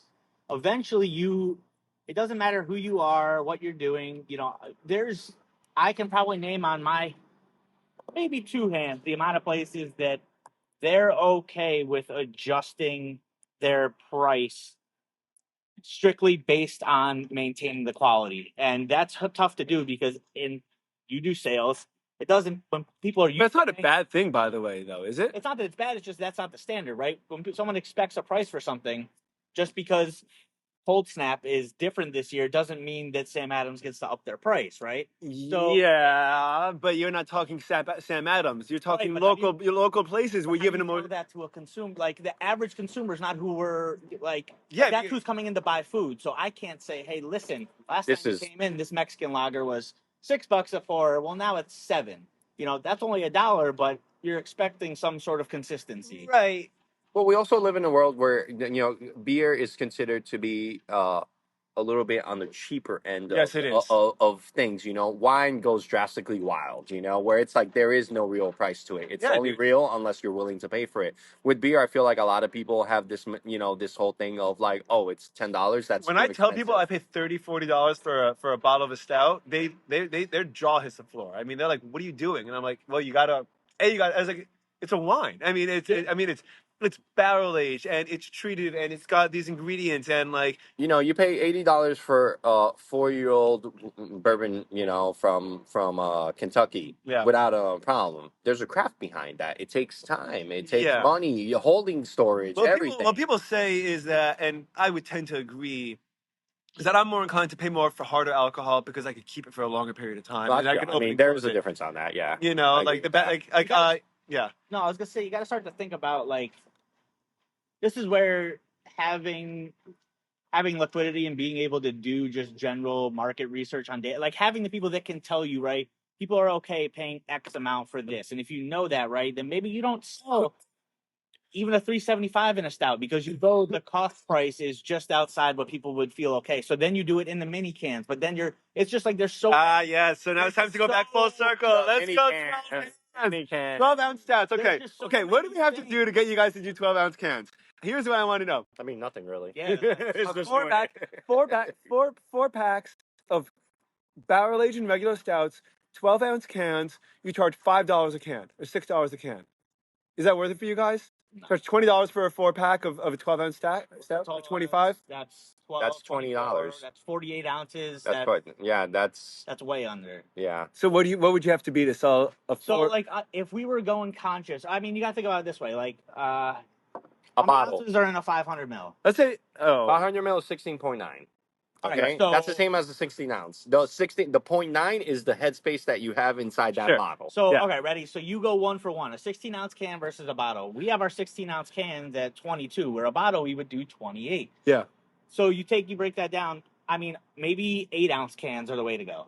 That would be awesome, also, by the way. It's a single pour. Especially if you are drinking a 14% barrel aged stout or a 12% barrel aged stout, and you're like, you know what? I'm not drinking this amount of stout anyway. But something like that for $8 would make total sense if it's 8 ounce, you know. But then, so $8 for an 8-ounce can. Yeah. But then I think people would buy more of it. But then it turns into this. Okay, right. I think it's just shifting expectations. I think it's shifting it's the management of SKUs and products too, right? So like for us, again, it's all self-funded. So like a pallet of cans, right? You're looking at $2,500, $3,000. If we have 4 different sized cans, that means for any amount of time, 4 different pallets of cans. Gotcha. The label sizes are different. It's just it turns into, when you're a bigger scale, that's not an issue because that's like you're playing. But like, to pivot on a dime, it's just like you got to really plan. What about the mixing and matching game? What about mixing and matching single cans? We have the single cans down on the bottom shelf. In there, you can take 4 or whatever can. Yeah. We have a set price for those 4, except for the barrel aged stouts or high ABV stouts that get included into that. That goes in a different price. But otherwise than that, you're able to for $20 get a mix and match of whatever you want. I'm gonna do that. Before I leave here, I'm gonna do that for sure. But I wanted to taste your lamb. What's it called? The light lager you had that was like 4%, 3.8%. Upended. Upended cumulative distortion. Yeah, that was a collab with Rocketeer. Really good. Who's Rocketeer? So they're about to open up. I would say maybe next month. They're in Kent. No, don't go putting dates because we all know how that works. Maybe. They're opening soon. The best of luck. Quarter 2 of 2025. There we go. Don't do dates, dude. You're gonna get. I don't have dates. They don't even have dates. I feel like that's good enough. Like, no. Right. Listen, building out a brewery takes time, and sometimes you have unexpected problems coming. Sure, dude. It's everything, man. It's everything. Those great guys. We met them. When we first did our first festival in Whoop Whoop, which is actually this weekend on the 25th. It's down in Coral Gables. Bay 13 does it. Cool. Real cool festival. What's it called? Woot? Whoop Whoop. WOOP? Yeah, it's WOOP. Yeah, it's in Australia. So they're an Australian-owned brewery down in Coral Gables. They do a cool festival, food and wine and drinks and all kinds of things, and live music too. So those guys were our first chance. They're the first festival we ever reached out to say, hey, listen, man, we're no one, but can we be in this? They're more than. That's a bad attitude to have, dude. Can I tell you something? You guys, I mean, I'm not blowing smoke up over here. You guys opened up, and you guys immediately took place in some of the top breweries in the state, in my opinion, and in the opinion of a lot of people that I know that are big beer drinkers. So I appreciate that. I wouldn't think that you guys have to go into this like, oh, you know who we are. Be like, listen. Here's the case. Here's some of our banana stout, our Thai banana stout. Here's some of our sour. Here's some of our lager, and let it speak for itself. And you would love to be part of the festival. I guarantee you're better than a lot of the big names. I mean, that's really how the conversation went down. Okay, there you go. There's 2 aspects to the craft beer world, right? One is your product, and one is just it's almost like time served, right? Like there's an expectation that it doesn't matter who you are, in the last 10 years, if you've opened up, like you gotta make it. You gotta pay your dues. You gotta pay your dues essentially. And so for us, like we're never gonna overstep the paying of the You're never gonna get around that. It's just, well, you're Erie Jungle in your second year. Yeah, but that's just we're of the mindset of if it's something you want to have, or you've heard something, or you've tried something, and you've liked something. It's not that our product's so like something so superior that we want you to approach us. It's just that I'm not gonna put you in a position I'm not gonna put another owner in a position where they have to say, oh no, or this, or just accept it because of because I put it out in front of them. Yeah, well, sure. I mean, you're not trying to bully your way onto the scene, but but if you have good beer, if you have great beer, then you have great beer, and that's the end of it. When the craft beer scene all reshapes over the next 2-3 years, the people that are going to stay open are the ones with good beer, though. You're going to be hard pressed to find many that are making middle of the road beer, and so that's where it's also it might just be the time frame in the industry that we're in. It's just Yeah. What do you what about collabs? Because those collabs have gotten really big in the last couple of years. That follows the same kind of standard as you just got to be part of that, part of the game almost, part of. It's just again, you got to think about it this way, someone else invested so much time and energy into their brand. Mm-hmm. So for them to take their name and put it on yours, being so young or new in, or it's not a good look to do a collab with a brewery that closes year 2, right? Because then it's okay. Well, sure. So it definitely. How do people collab? It just happens with, hey, I just heard you around, and I'd love to work with you. It honestly starts from kind of it kind of goes hand in hand with being asked to go to festivals, because that's when if I just pop into any sort of brewery when they're open, and again, talk about collabs, you could kind of just pop in completely unannounced. But again, if I was just complaining about if people pop in and we're doing stuff, right?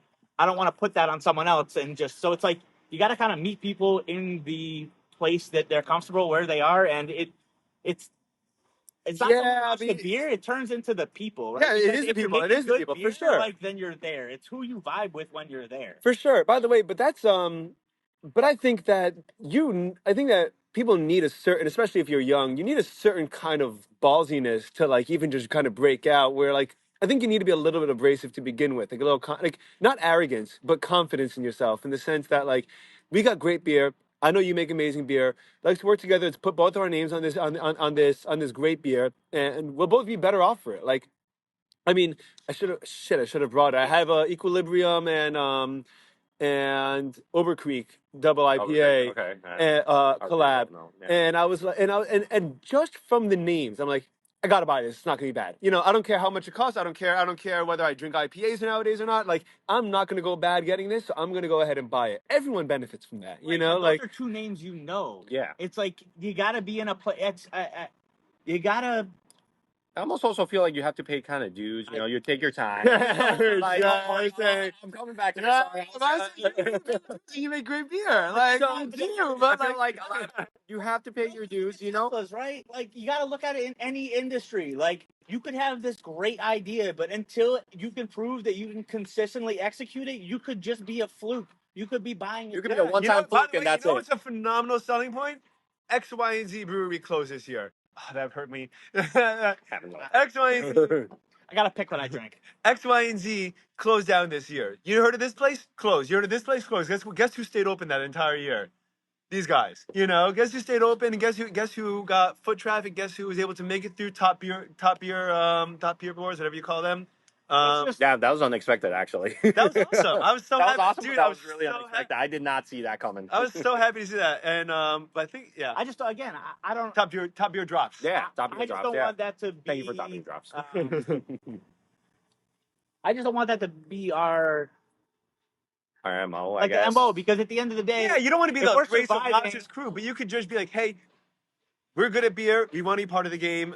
Let's work together. Let's have fun. Listen, I learned one thing. Once they figure that, I don't know. And again, this is just me, but if that's the case, they'll figure it out. No, the market's too packed. Right. There's so many. But it's packed with what?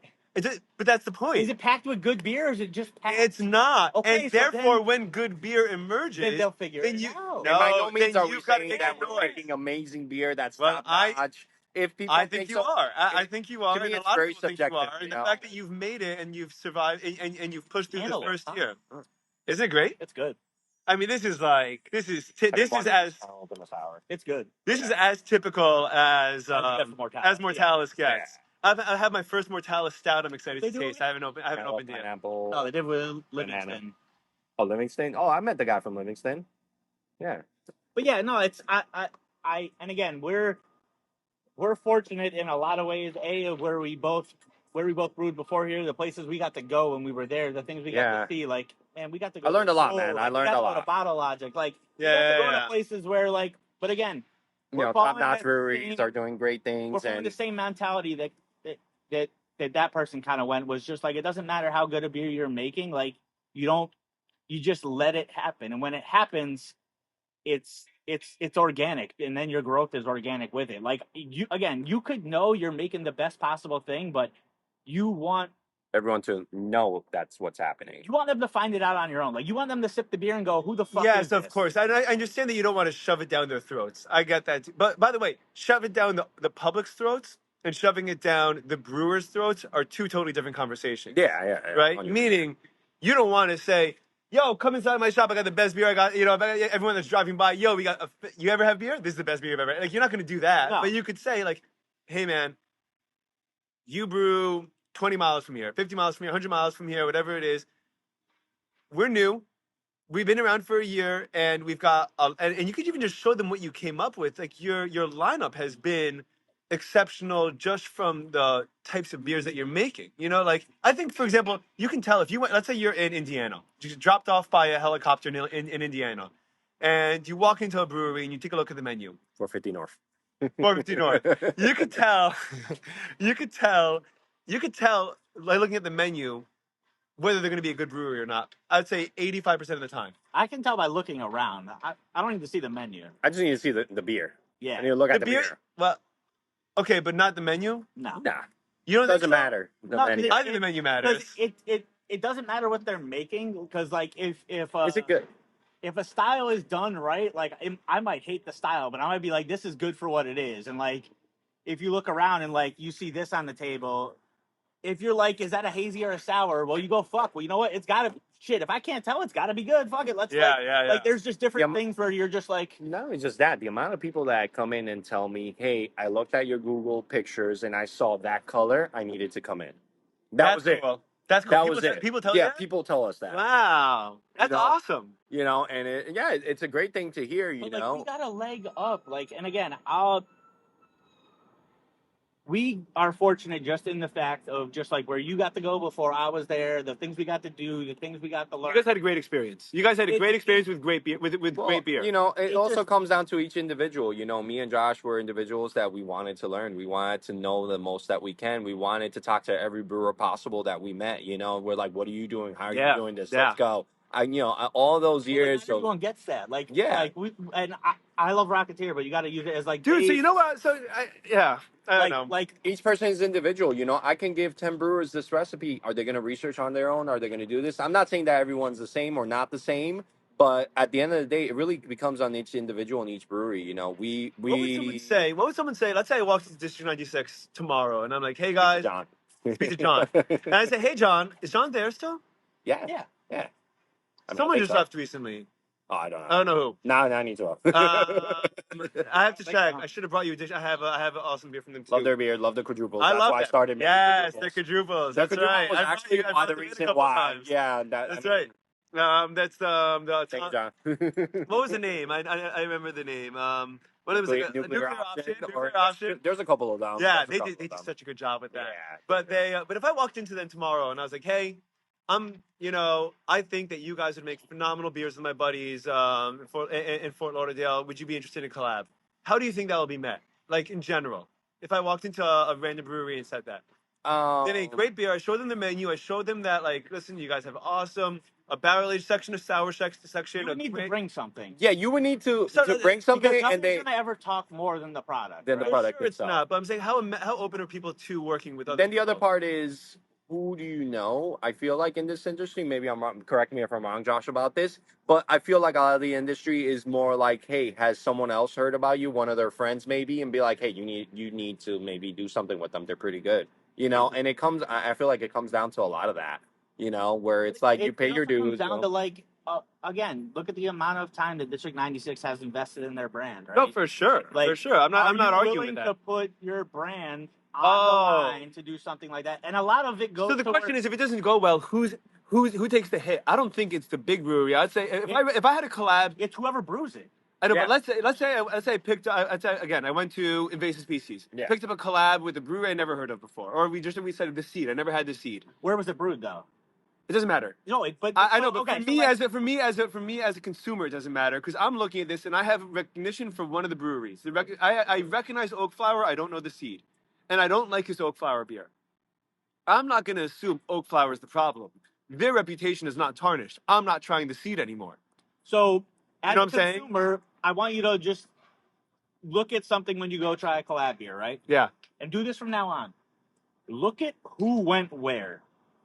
Who went to where for the collab. Look at who went where, and that will tell you who if we. Yeah, but if you don't know that, if you didn't tell me that, and I'm a regular beer drinker, you would. Like they're not. I don't. My point is, I don't think that people are as concerned as you think they are about tarnishing their brand with the collab. I 100% think they are. And I'll tell you what, if we went to District 96, right, and they were like, yeah, let's do a beer, and they were like, so when you guys flying up? They're willing enough to put their name on the can, but they don't know enough to know that we're not gonna fuck it up. Right. Okay, so then you guys have to go and you make exactly what you always do, which is make amazing beer. And but you go and the difference is because we're not like when you do a collab, like it's their system, it's their house. Like you're there, you're taking the pictures. Every system is different. But it's like now if they come here and let's say someone entrusts us with the beer, that is entirely like yes, it is. Yes, that's entirely different. Yes, fair. Trust. Like so you see the difference, right? So you got to go to these places. you got to go to They want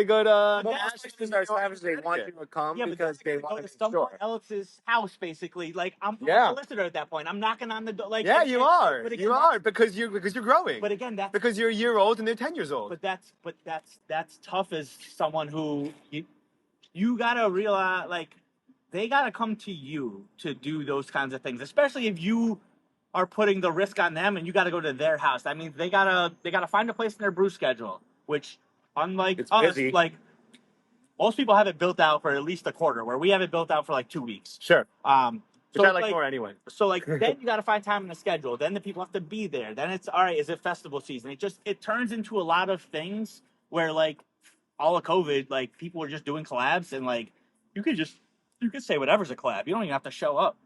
Right. You just put your name on a beer. Right. And so, and for us, it's more like, hey, I want to be able to relationship. I want to go there. I want to hang out. It's not just making a beer. It's also like, sure, well, we have something in common too. You know, COVID tarnished the idea of collabs in a way. I think it did. Did it? Because it was happening too often? Because you don't have to be there anymore. You could literally like, there's nothing that really goes to it, and that just goes. I know, but I don't think consumers know that as much. You know that as a brewer. I don't know that. You might have a. Let me tell you something. If I read a name, I get so excited about collabs. I mean, if I see like one of my favorite IPAs was Angry Chair with Monkish and who's the one that everyone loves in Massachusetts? Not Treehouse. Trillium. But where those three. I don't know. But the point is that I saw all three names and I'm like, fuck yeah, I'm buying this. Like I want this. If it was bad as a consumer, I'm not. But then I blame Angry Chair because I'm buying it in Angry Chair.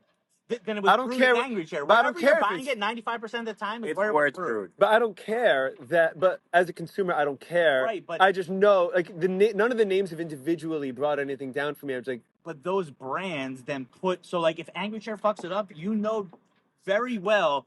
The next time they. By no means we're saying it's. No.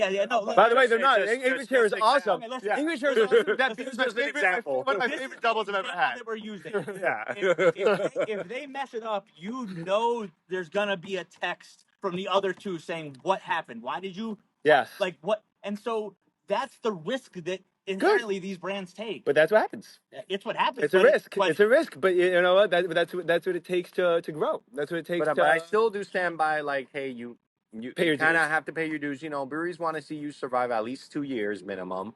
And if you're doing something good, people are going to continue talking about you. And do you think you guys could throw it? Do you think you guys could like invite people and throw a little festival of your own? we could. It's just depending on if they show or not. Like that. And festivals are a whole different ballgame. I don't mean I know, but let's say even like a small one with like 5 or 10 breweries. Yeah. Like I think you can make. Like that's the like who like it's. Let's say seriously, like you're like, you know what, bring like I know, what do you call it? Tripping Animals just opened their second location right here in what was it, Oakland? Oakland, yeah. Have them come from the new location with their stock in the new location, which will probably sell faster at a big event than in the tiny little place anyway.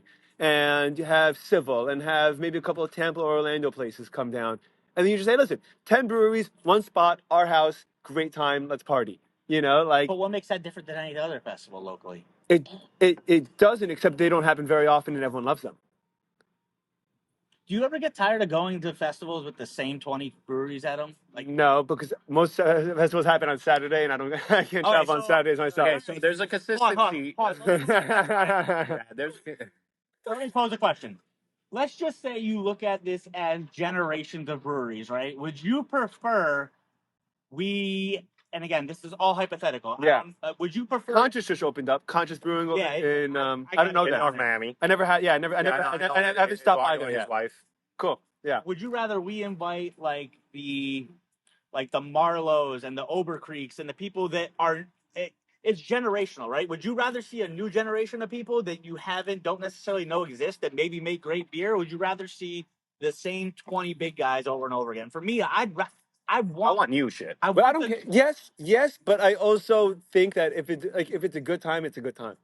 And like people and people that like beer will like beer, and people that will come. And I agree with you. What's my due diligence, right? So you gotta look at it this way. If I'm asking Stripping to come do for us, when does the table turn? Like, who's the next set of people to do the things where it's like there's the group of people that do the festival? Yeah, but is that more complicated than working out anything that you've worked out in this past year? Is that more complicated than working out distro? No. Is that more complicated than working out marketing in a tap room?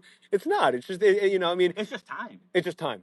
It's just time, but the upside is enormous. The upside is enormous publicity, and you guys are in the same sentence as a lot of the big names that have been around that you're probably better than, but that you've been around. I mean, better is subjective too. It is subjective. By the way, this my as the beer drinker experience. That's my take. But I will, and again, they haven't announced it yet, but I will. The festival's not even done. We haven't even forever be grateful to Tripping for even just going to one Irie Jungle. Yeah, it's that's awesome. enough to. It's awesome.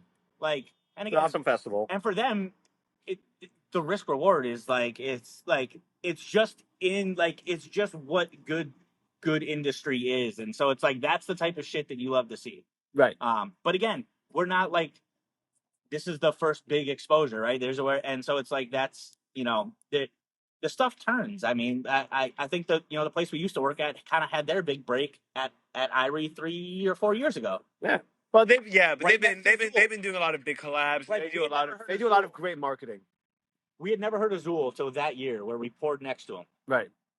That same year, everyone knows who Zool is now. Yeah. Everyone knows who Zool is. They're known for their sours, right? They're known for a little bit of everything. Stout. I never had a Zool stout. They make good lagers. They make good beer. I'm sure they make good beer. I met the guy actually at Bentley and Bradley. Brad usually travels our stuff. Brad. Yeah. So I met one of them at in Woven Waters tap room.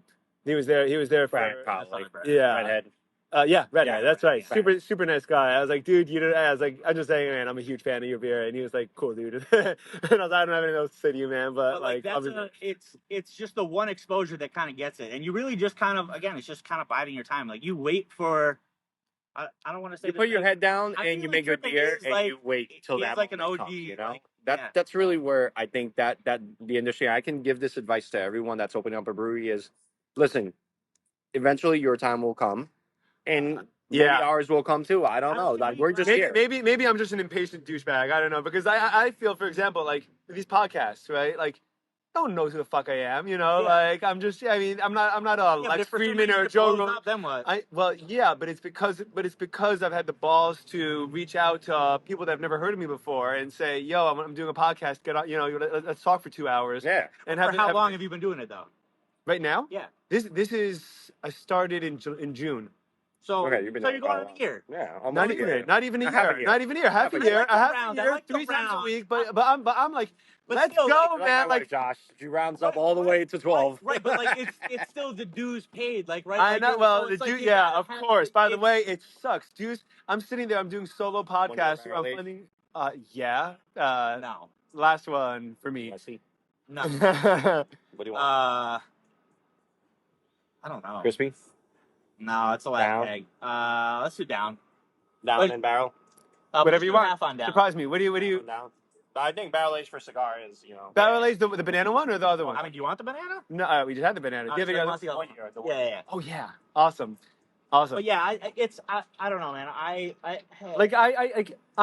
think that if I waited for me to say wait till I have the listeners or wait till I have the audience numbers or wait till I have the professionalism for someone to try to get a name. Wait. It's just there's got to be some proof already. Like the proof's like Yeah. like So that's what I've started there. doing. Like, you Right. have So to now. be able to.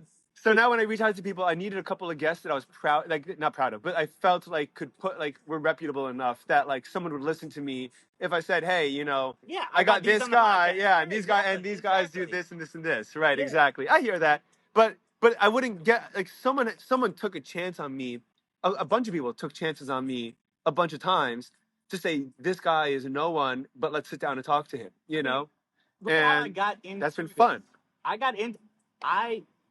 A dude took a chance on me. I worked there for free as an intern just to figure out what the fuck I was doing for like a year. Yeah. Like that's a dude that took a chance. And that's why I he's not my biggest fan, but I'm forever grateful. Like That's awesome. And so that's it's awesome. I'm happy to hear that, by the way. But that's like I can sit here, recognize and appreciate not only the chance, but like it's how I met Marcos. It's how it's just some random person decided that my passion was enough to take the chance, and that's the propeller. And so it's just like you gotta that's dues paid too. Like it was just cleaning kegs, and then it was like, all right, you want to help me brew, you want to do this, and it just kind of turned into the other thing. And so I think that's why for me I'm especially hang on, just not forcing it, because it's just the things that have come from the dues paid have never not been worth it. Sure. Yeah, of course. There's no way around hard work. No. There's no way around hard work. No. But freaking being a little pushy is gets you a lot further than I think people realize. And I'm not a pushy human being in general. It's very difficult for me to be pushy. I am naturally a Cheers, dude. What's the word I'm looking for, Marcos? Cheers, brother. I'm definitely I would say I can be pushy. You could be bushy, yeah, for sure. But that's a good thing to have. It's a good trait to have. You need to be in order to do business in this world. This endeavor in itself has definitely. I mean, you can ask Marcos from 3 years ago till now. I don't react and do things the same way at all. Good for you. Well, it's a growth journey. It is, but that's also why I'm just I could do it one way, but the amount of things that I've the bad things that have come from it's always worked out better just letting it happen. Like I said, I was getting one advice from a pro brewer. Really, I'm not gonna say names or anything, but they told me straight up, they're like, just keep your head down and keep on doing what you're doing. Do the work. Just do the work. Yeah, that's it. That's all it comes down to. If you do the work right. Was this brewer an owner as well, or is this brewer? Yeah. He was an owner as well. Okay, yeah. So it wasn't like he was a guy that was just brewing. Maybe perhaps I don't know. The stout guy. Yeah. Gotcha. Yeah. Gotcha. But that's always been. But I appreciate that advice because it's great advice. Yeah. It's just you see, I don't know. I feel like when I. But you know what? If someone came to my door, said, "Hey man, I'm interested in getting into anything that I've done, anything that I've personally done," and they'd be like, "What do you recommend?" I don't know that I would say put your head down. I'd say get as into it as possible. Love it. If you don't love it, don't do it. Well, I mean, within that, it's pretty much that. Focus yourself on your craft. But everything is selling yourself. Everything is selling yourself. Think about how much talent. And I love music. I'm a music junkie. I love music. The music industry is a little crazy now. The music industry is crazy, but it's always been the case where there's been far more talent than there is fame. Yeah. Right? Meaning you could stop into a stupid dive bar in Tennessee and hear the best musician you've ever heard in your entire life. This is his. Not even know. This is free time when he has 2 jobs and he's trying to pay his bills and he's just the best musician on the planet right now. You know, and you're like, shit, man, I love this guy. And why didn't he make it? Because no one heard him, because whoever was at X record label never caught him, and he didn't make enough noise, and he wasn't pushy enough with trying to do that, and he just kind of said, like, I'm just trying to pay my dues, and I'm just going to play local gigs until someone hears me. And maybe it's The Art of Not Giving a Fuck, which is a book I just started. That's a great book. There's 2 sections to that. Everyone should read that book. But there is, there's a 2-section art book on it. not, because it's almost like inverse properties, right? The second you stop giving a fuck, you're almost, and again, this is just the book. Did I tell you about that book? No, I'm listening to it. Oh, no, because I'm also reading it too. Like, it's actually, I'm like, but like it's almost like inverse reaction, right? The second you stop caring, you're leaving the opportunity for good things to happen. When you're trying to force good things, you're leaving the opportunity for bad. Sure. So it's like, sure.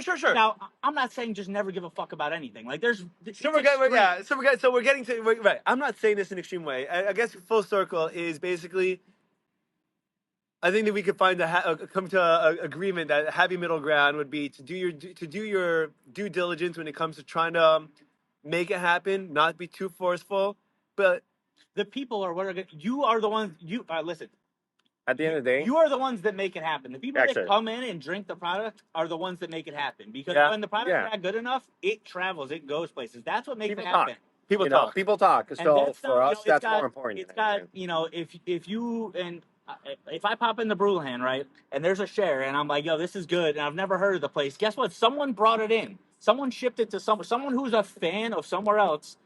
So awesome. Bought it and shipped it, and now it's good. The best exposure that we can have is getting people like you to just be like, this is fucking good, because you're going to make way more noise just with 4 cans than I'm going to doing anything else. Going to a brewery and saying, hey, can we collab with you? And like, you think so? Yeah. That's our voices. Like, you got to do both. I mean, there's festivals that every single year they'll be like, "Hey, who do you think we should pop in new? You know, what's the new brewery?" And people start throwing out names. You know, just to see like what it is. We've been mentioned a couple of times in certain festivals, and maybe we make it, maybe we don't. You know, but it's like that's where like there's a part to being noisy and getting it out there. But at the end of the day, we're a manufacturer. We make a product. If the product is good, people share the product. If people share the product, more people want the product. And Elon doesn't advertise with Tesla. He doesn't need the product speaks for itself. But also, by the way, Elon is the product too. Yeah. Meaning Elon is a walking marketing machine for anything that he does. If Elon decided to get into brewing, but he was guarantee you he'll make great beer. Yeah, but he wasn't with PayPal. He wasn't. It wasn't PayPal. It was X. Original endeavor was PayPal. Yeah, no, it wasn't. Yes, it was. He joined. They were competing with each other, and he joined PayPal. Right, but when he integrated the software. He sold PayPal, like again, when he was in PayPal, you didn't know who Elon Musk was. You get to a point where you can be that person, but again, how long did it take Elon to do that? Right, dues paid. Right? Yeah. No one knows who he was. He put his head down and got to it. It takes time. Like, it takes time. Look at the end product as what we should be, but there's so much more that goes into it. But and that's then where it's just. You also have to think about some of the breweries that have been open for 8 years, 5 years, 7 years. Yeah. You know, they're still relevant, but still in the same place. You know, you also have to think about that. Like, that also pisses people off. Sure. They're coming right off the bat. Does it really? Because, like, all right, let's be completely honest. He's like an honest guy over here. I'm honest. I'm honest. Take a local brewery that's been open for 7 years, right? Let's just. We're not gonna do names. We're gonna do straight math. Let's just say they're doing 40 barrels a tap room, 40 barrels out the tap room. All your bills are paid, right? So, are you running a business or are you running a popularity contest? Like, what it really comes down to is, can you survive? If you're paying your bills, you could do both. But not necessarily. That's not true. That's not true. That's not true. Just because you're in every festival, you're in everywhere, not everyone, that you're able to get a state. Right. But again, you as a consumer have to put these things together. I mean, they made such good beer. What do you know what happened? It's like everything else. Stuff's expensive. That adds up. Like it adds up. COVID, everything. So Like it's good. I'm not saying I But know what that's what happened. being- To I them. don't know what happened. I don't know. Dude, I wish them the best too. By the way, But isn't always like it's just between everything that this industry is between just the state and taxes and feds and regulation and A just lot of people don't think about none of these things that are extras in that what you got to deal with. that we gotta deal with. You know, Yeah. no one thinks about like sales tax, I know. But these are all things that contribute to pricing, to breweries making money or anything. Yeah, man. And it's everywhere. It's not just us. then It's everywhere. By the way, I think it's good that we do that we do things like this, because I think that and when I get 15 million listeners an episode, I'll come back and you guys will get the best marketing. You got the best marketing you can get. I pray to God I'm singing a different tune. Dude, Yeah. no. Listen, I tell everyone, New Zealand, dude, it's I awesome. tell everyone, opening up a brewery is a passion project. You don't. This is not a quick get rich scheme. Do you ever hear of Apex Brewing? Yeah. They're small. They're in Newburgh, in upstate New York, by Woodbury Commons. And the guy there, I don't know who he is. Very nice dude, because I reached out to them when he was closed, and he was like, "I'll come in, and I'll if you want to buy beer, I'll open up for you, and I'll just give you whatever beer you want." And I went. I was hanging out with him, and he's like, "Want to know how to make $1 million doing beer?" Don't. He goes, "Start with $2 million." He's like, "This is tough, dude." He's like, I do 2 full-time jobs, and I just love this. He goes, "It's a passion project." It's a passion project. And I bought a bunch of shit. By the way, I bought a bunch of shit because of that. I was like, dude, I gotta buy a bunch of shit. It's just holding on. Again, this is where like the paying the dues I think is important, because like for the first 2 years, we're still just holding on.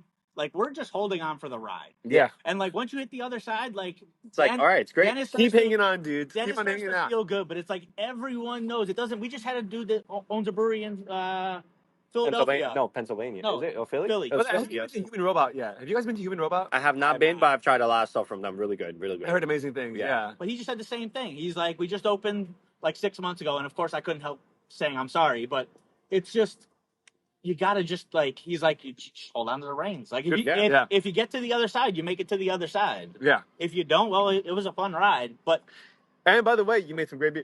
You made some great beer. We're trying. I mean, that was his sentiment too. But I'm just like, hey, Dream State was sad, man, because I remember they opened the week my son was born, and I went over to them and I bought a shit ton of their beer for the party that I made when he was born.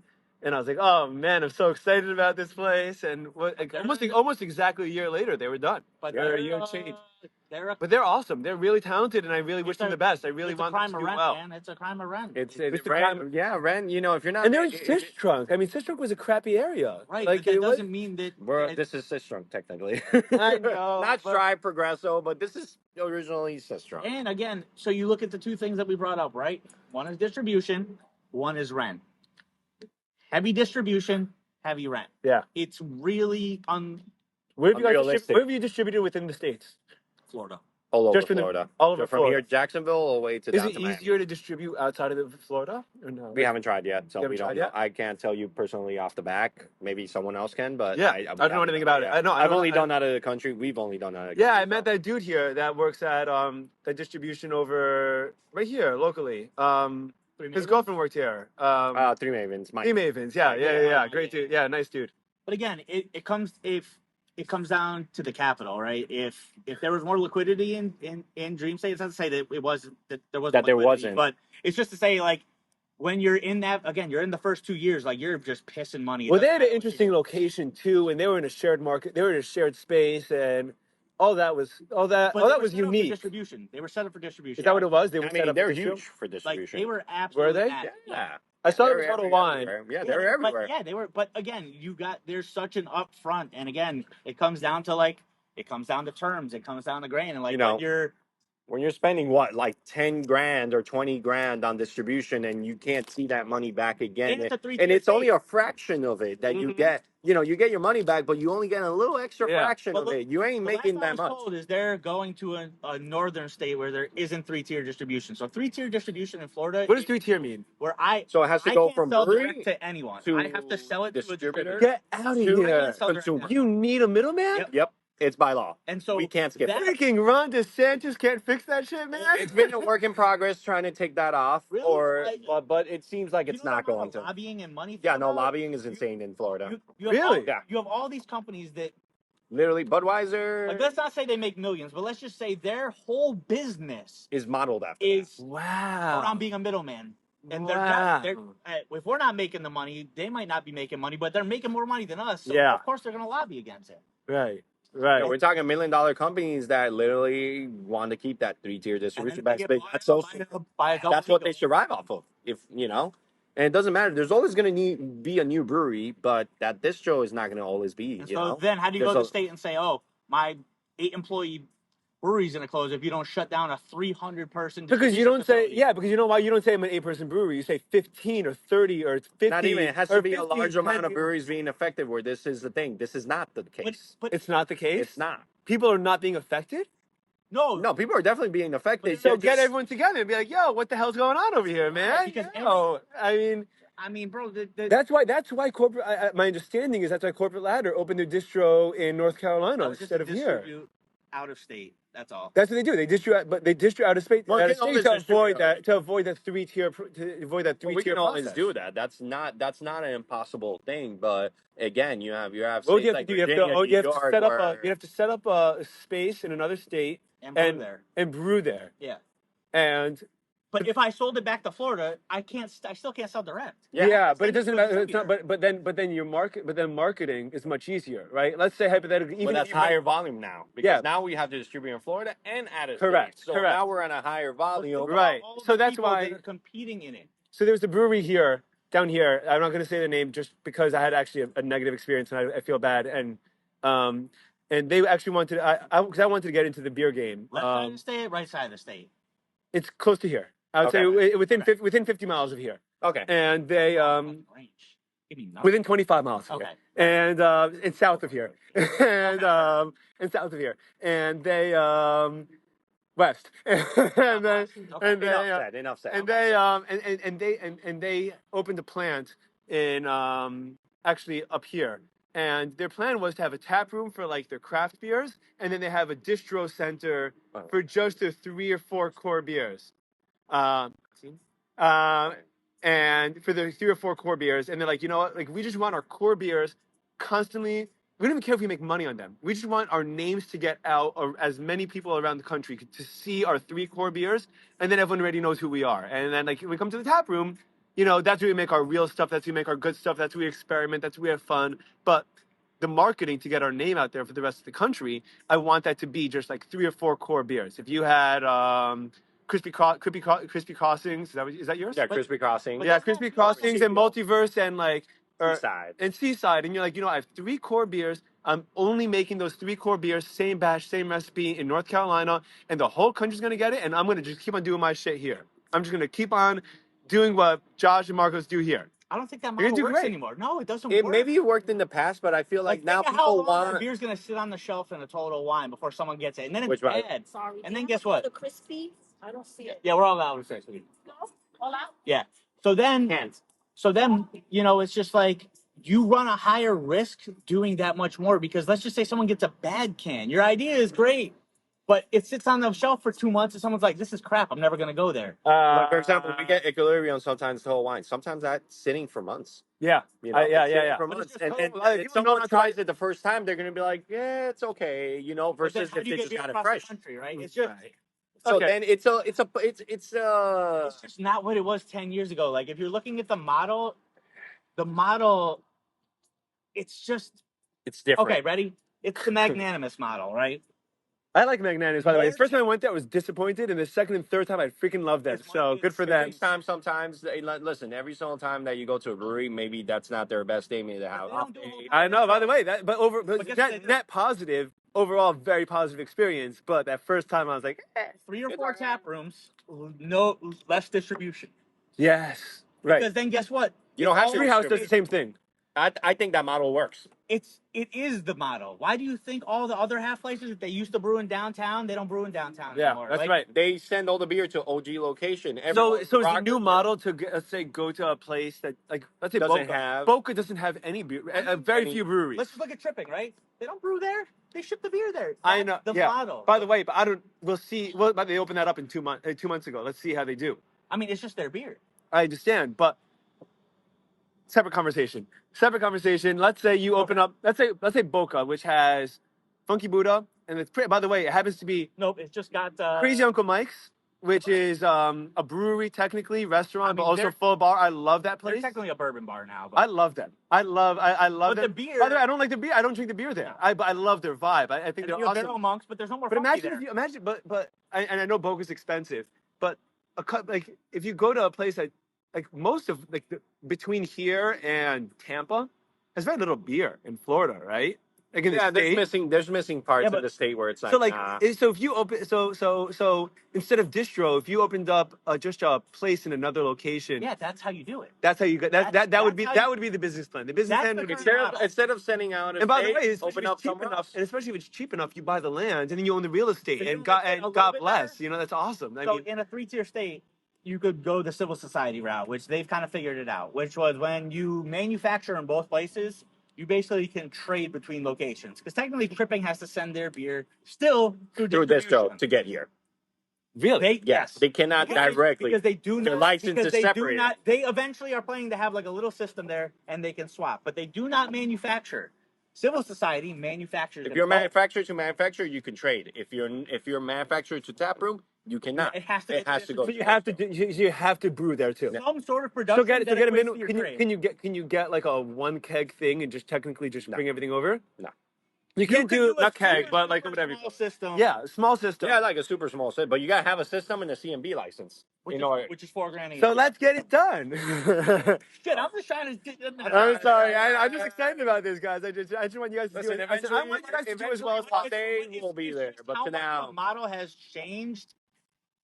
I mean, we went from people making insane lines for bottle or can release to no can release, no bottle release in the sense of making a line and going straight to Osner and picking up. Mm-hmm. So that whole system has changed completely. Yeah. Jay Wakefield was the last of its kind that people actually made lines. And by the way, they got away with selling $100 bottles or $80 bottles. Well, he started the whole. That was crazy. By the way, I think, and only because this isn't a negative thing, I'm going to say Three Sons is probably the next closest thing they have to that, where some of their beers get real pricey. And I mean, they do. Yeah, they have their membership. They do an amazing job marketing the fact that like. I mean, so does Brewing though. His product is top. But it's meat in the world. Still, you're looking at a product that is still meat. Yeah, it's meat, but it's still it's still one of the top in the world. I know, but people have a different kind of association if you're buying a bottle of meat than buying a bottle of beer. His taproom, I would say, differently once he sells out of bottles. Yeah. By the way, I haven't been there yet. Yeah, I haven't been there yet. Have to go. Yeah. Shout out to Brewing. Yeah, I've heard amazing things about them. I've heard really amazing things about them. Right. But my association with mead, my buddy Sam, who I'll bring by here on tomorrow. Today's Thursday. Oh my God! Try his meads first. And Sam makes mead. Sam, that's how. So it's funny. Sam was my buddy in college. He's my neighbor in college, and he and I got into beer. He was into beer already, and he made his own homemade mead. And I was like, and then we moved to Seattle, and I was going to move to Seattle, and I was like, Sam, I was like, you make mead. This is amazing. Definitely. John was also like a beyond talented brewer. Like he won tons of competitions, like all over the place. Oh yeah, as beer. Actually, I met John making stouts.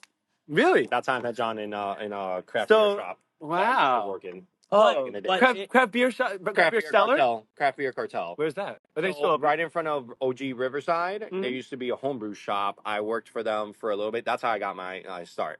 Cool. I used to teach classes there. How to make, classes? Yeah, like just teach class how to make introduction to making beer. Cool. Basically, awesome. And teach me shit. Yeah, I figured it out. Yeah, surely. Who, Mark? Totally. Yeah, I bet you figured it all out by yourself, man. Yeah. No one. Yeah. Okay, so but like it's you got to look at it from just the quality of product, right?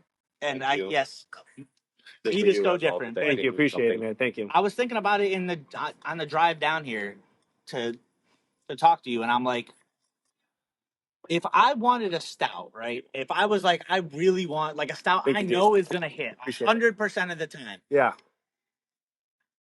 I come here, by the way. I come here. Or If we're not talking about where else are you gonna go? I know that the Brewery? product. No, Three Sons. I love Three Sons. But you know what? Their bottles come out more syrupy than the beer comes out on tap. I'd rather spend more on a pour on tap than buy a bottle from them. By the way, I think it ends up being the same price. Like, I think I've done the math a couple of times in terms of like ounce pours versus like. I think it depends on how long you hold the bottle, because their bottles do condition very well. So Yeah. I think if it's a brand new bottle, I think they do that. I have some bottles from them that I've had for 2 years. I think there is some science on how they bottle versus in keg. Again, I don't know for sure. I don't have inside information on that. But if I had to I guess, want to get in touch with Corey because I want to record with Corey too. By the way, but I'm sure there has something to do with as it progresses in age, it of course is going to get better. But it's, if I want a stout, that's where I'm gonna go. Yeah. Like it just, and so like, but that's like that is the whole that is Three Sons. Like when you look at it, right? Like so. I mean, shit, we learned off of Corey, like, Corey's such a good dude. He's such a sweet, nice, gentle, good guy. You know, I mean, my experience with him again. He is. And he's an open book. Like if I text him, he's gonna reply. Yeah, that's awesome. But again, he's one of the ones where it's just like I'm not gonna.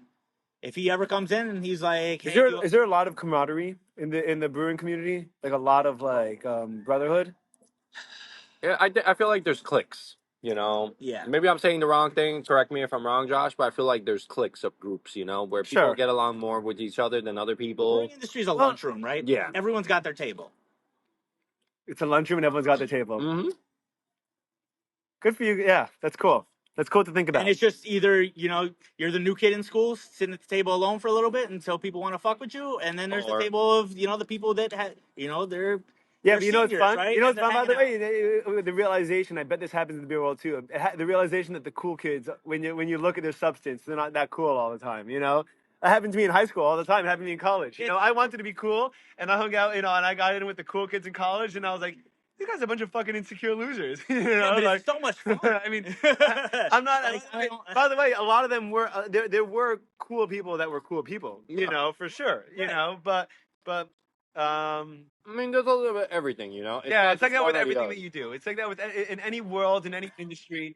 I've noticed that, by the way, about podcasting too. I feel like there's become like this like generic kind of podcasting, like try to get your attention. I think like podcasts can be like kind of clickbait. Like the way that they set up their introductions, their titles. Like what's this girl's name? The girl that got into Hakua? No, not Hawk. Well, she's the one. But what's the other one that interviews her, everyone? I mean, she's. Who? Bobby Althoff? Yeah, with the other girl. That guy like really. Her daddy? No. The chick that did the interview with Drake. Like she's done everyone's interview. Like in bed with Drake. Like no, I never heard of that. Oh, yeah, she's like, oh, so that's cool. Yeah, yeah, that's just sit there. Nice. Sorry, guys. But yeah, it's but it's. I don't remember what we were talking about when we paused because everyone had to pee and talk and do everything. But guys, I really appreciate you doing this. And let's think of something fun. Top. What are you guys' top favorite things other than brewing, other than beer? What are some of your passions otherwise? Don't be depressing. Don't be depressing. Don't be depressing. Spending time with my kid, man. Honestly. Spending time with your kid. How old's your kid? 3 years old. Awesome, dude. That. Yeah, I just like being home. Yeah. What kind of music do you listen to? A little bit of everything from jazz to electronic to rock. Sweet, I'm a low-key punk guy. Low-key punk guy. I'm like low-key, no one knows heavy metal, like super heavy metal. Really? Yeah, I love that shit, man. I love that. Dude, I just got into jam bands recently, man. Jam bands are fucking dope. Dude, let's go. Dude, bands. Saturday, I don't know if you guys can make it. Saturday night, Crazy Uncle Mike's has a Grateful Dead cover band going. Yeah, I got whoop whoop. Art walk, woot woot, whoop whoop, whoop whoop. You gotta find time to hear some live music, dude. There's solid live music around here. Who did I just see with John? Dude, I went to Credence. Oh yeah, Bass Nectar. I saw Bass Nectar in like some low key place in Miami since he got canceled. It was fucking dope. Dude, I went to Goose. I went to Goose in Miami. Do you know Goose is? No. Dude, I didn't know a single song. I went by myself to a concert it was in the Fillmore, so like it was a legit place. And I went by myself. I started going myself to these. My wife is expecting, and we have a 2-year-old at home. Hold on, you're having another kid? Fucking A, man. Damn, dude, bro, I want to have no wifey. I want to have 20 if I could, dude. But I'm telling you, I got to make the money to do it. Man. I'm already scared for the second one. Dude, I am. I mean, I come from a big family, dude, and my dad is one of 6. My grandmother's one of 13. Yeah, big families back in the day. I mean, shit, you could get a carton of eggs for 12 cents. Like, I know, but your rent was $1 and you only made $5 a month. So I mean, it's the same thing as today. It's just different numbers. Shit, I'd still rather have that. Dude, yeah, not depressing. Not depressing. It could be depressing if you want, dude. I'm just excited. I didn't know that you barrel aged this lager. You have to advertise that. It's not advertised as a barrel aged lager. It's not a thing on Untapped because Joe. All right, hold on. I'm gonna pivot real quick. I know you gotta. Yeah. Then, did you know if you want a new style added to Untapped, it has to go in front of the committee. They only meet once a year and then they vote on it. Really? But barrel aged lagers is not a new thing. Yeah, but neither is West Coast IPAs. It's not a thing. When you guys make smoked lagers? I hate smoked lagers. I love smoked lagers. Dude, I just had a Von Trapp smoked lager. Shit. Do I have anything smoked I could bring you guys? I won't drink it. You know what? One of my favorite lagers, Feel No Way by Hudson Valley. They have a smoked. It's a smoked porter. No, but they have a version of it. Yeah. Yeah. That's really good. So what do you do to make a smoked lager? What's the process? Smoked malt. Smoked malt. Yeah, it's Beechwood smoked malt. So why didn't you do it? We can. It's just make a small batch. I'll buy out half of it, and then you guys can distro the rest. No, to me, he knows I go into Invasive and I drink their Routes beer. I drink it all the time. Yeah, I love that stuff, man. Yeah, I've never had it. Yeah. Do you like smoky Scotch? No, I hate it. A Lafroig. Dude, you know what's funny? I have a buddy of mine actually. I'm recording with him actually like in an hour. I'm so tired. I have a buddy of mine who from college, and like every 6 months, I would treat myself, maybe a year, I would treat myself to a bottle of Lafroig, like the cheapest $40 bottle. Shit my brother got. Is it Lafroig? It's some green fucking bottle. Yeah, it's probably or Lagavulin. Lagavulin's also green. Yeah, Lagavulin. But I'd open a Lafroig, and he would come from down the hall. He'd be like, "Dude, I smell your drink, dude. It smells like a bonfire. It smells like a campfire." And I'm like, man, it's that peat. I love it. I love it. It's an acquired taste for a lot of people. Like my wife hates it. I know. I grew up with my dad loving it. My dad loved it, so I was exposed to it, my entire life. But anything kind of smoke. I like dark things. I like dark cigars. I like dark things. I don't know what that is.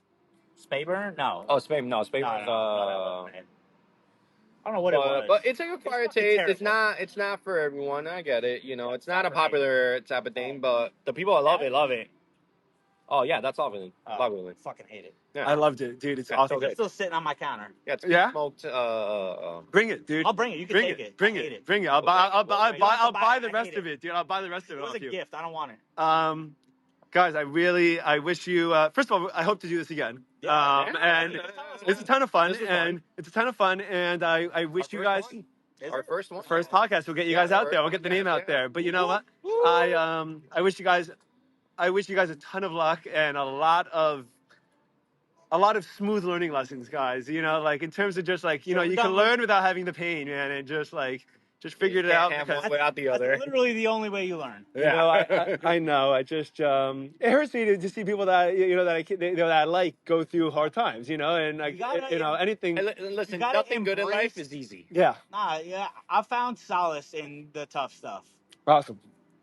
Awesome. I hope we carry this over, and dude, you guys are killing it the way that you guys are doing it, and I appreciate it. Again, from outside looking in, enormous amount of respect and love for what you guys do. Thank you. So thank you, and we'll pick this up another time, guys. Yes, sir. I already missed one of my classes I'm teaching, so I'm gonna go back and try to make it for the second one.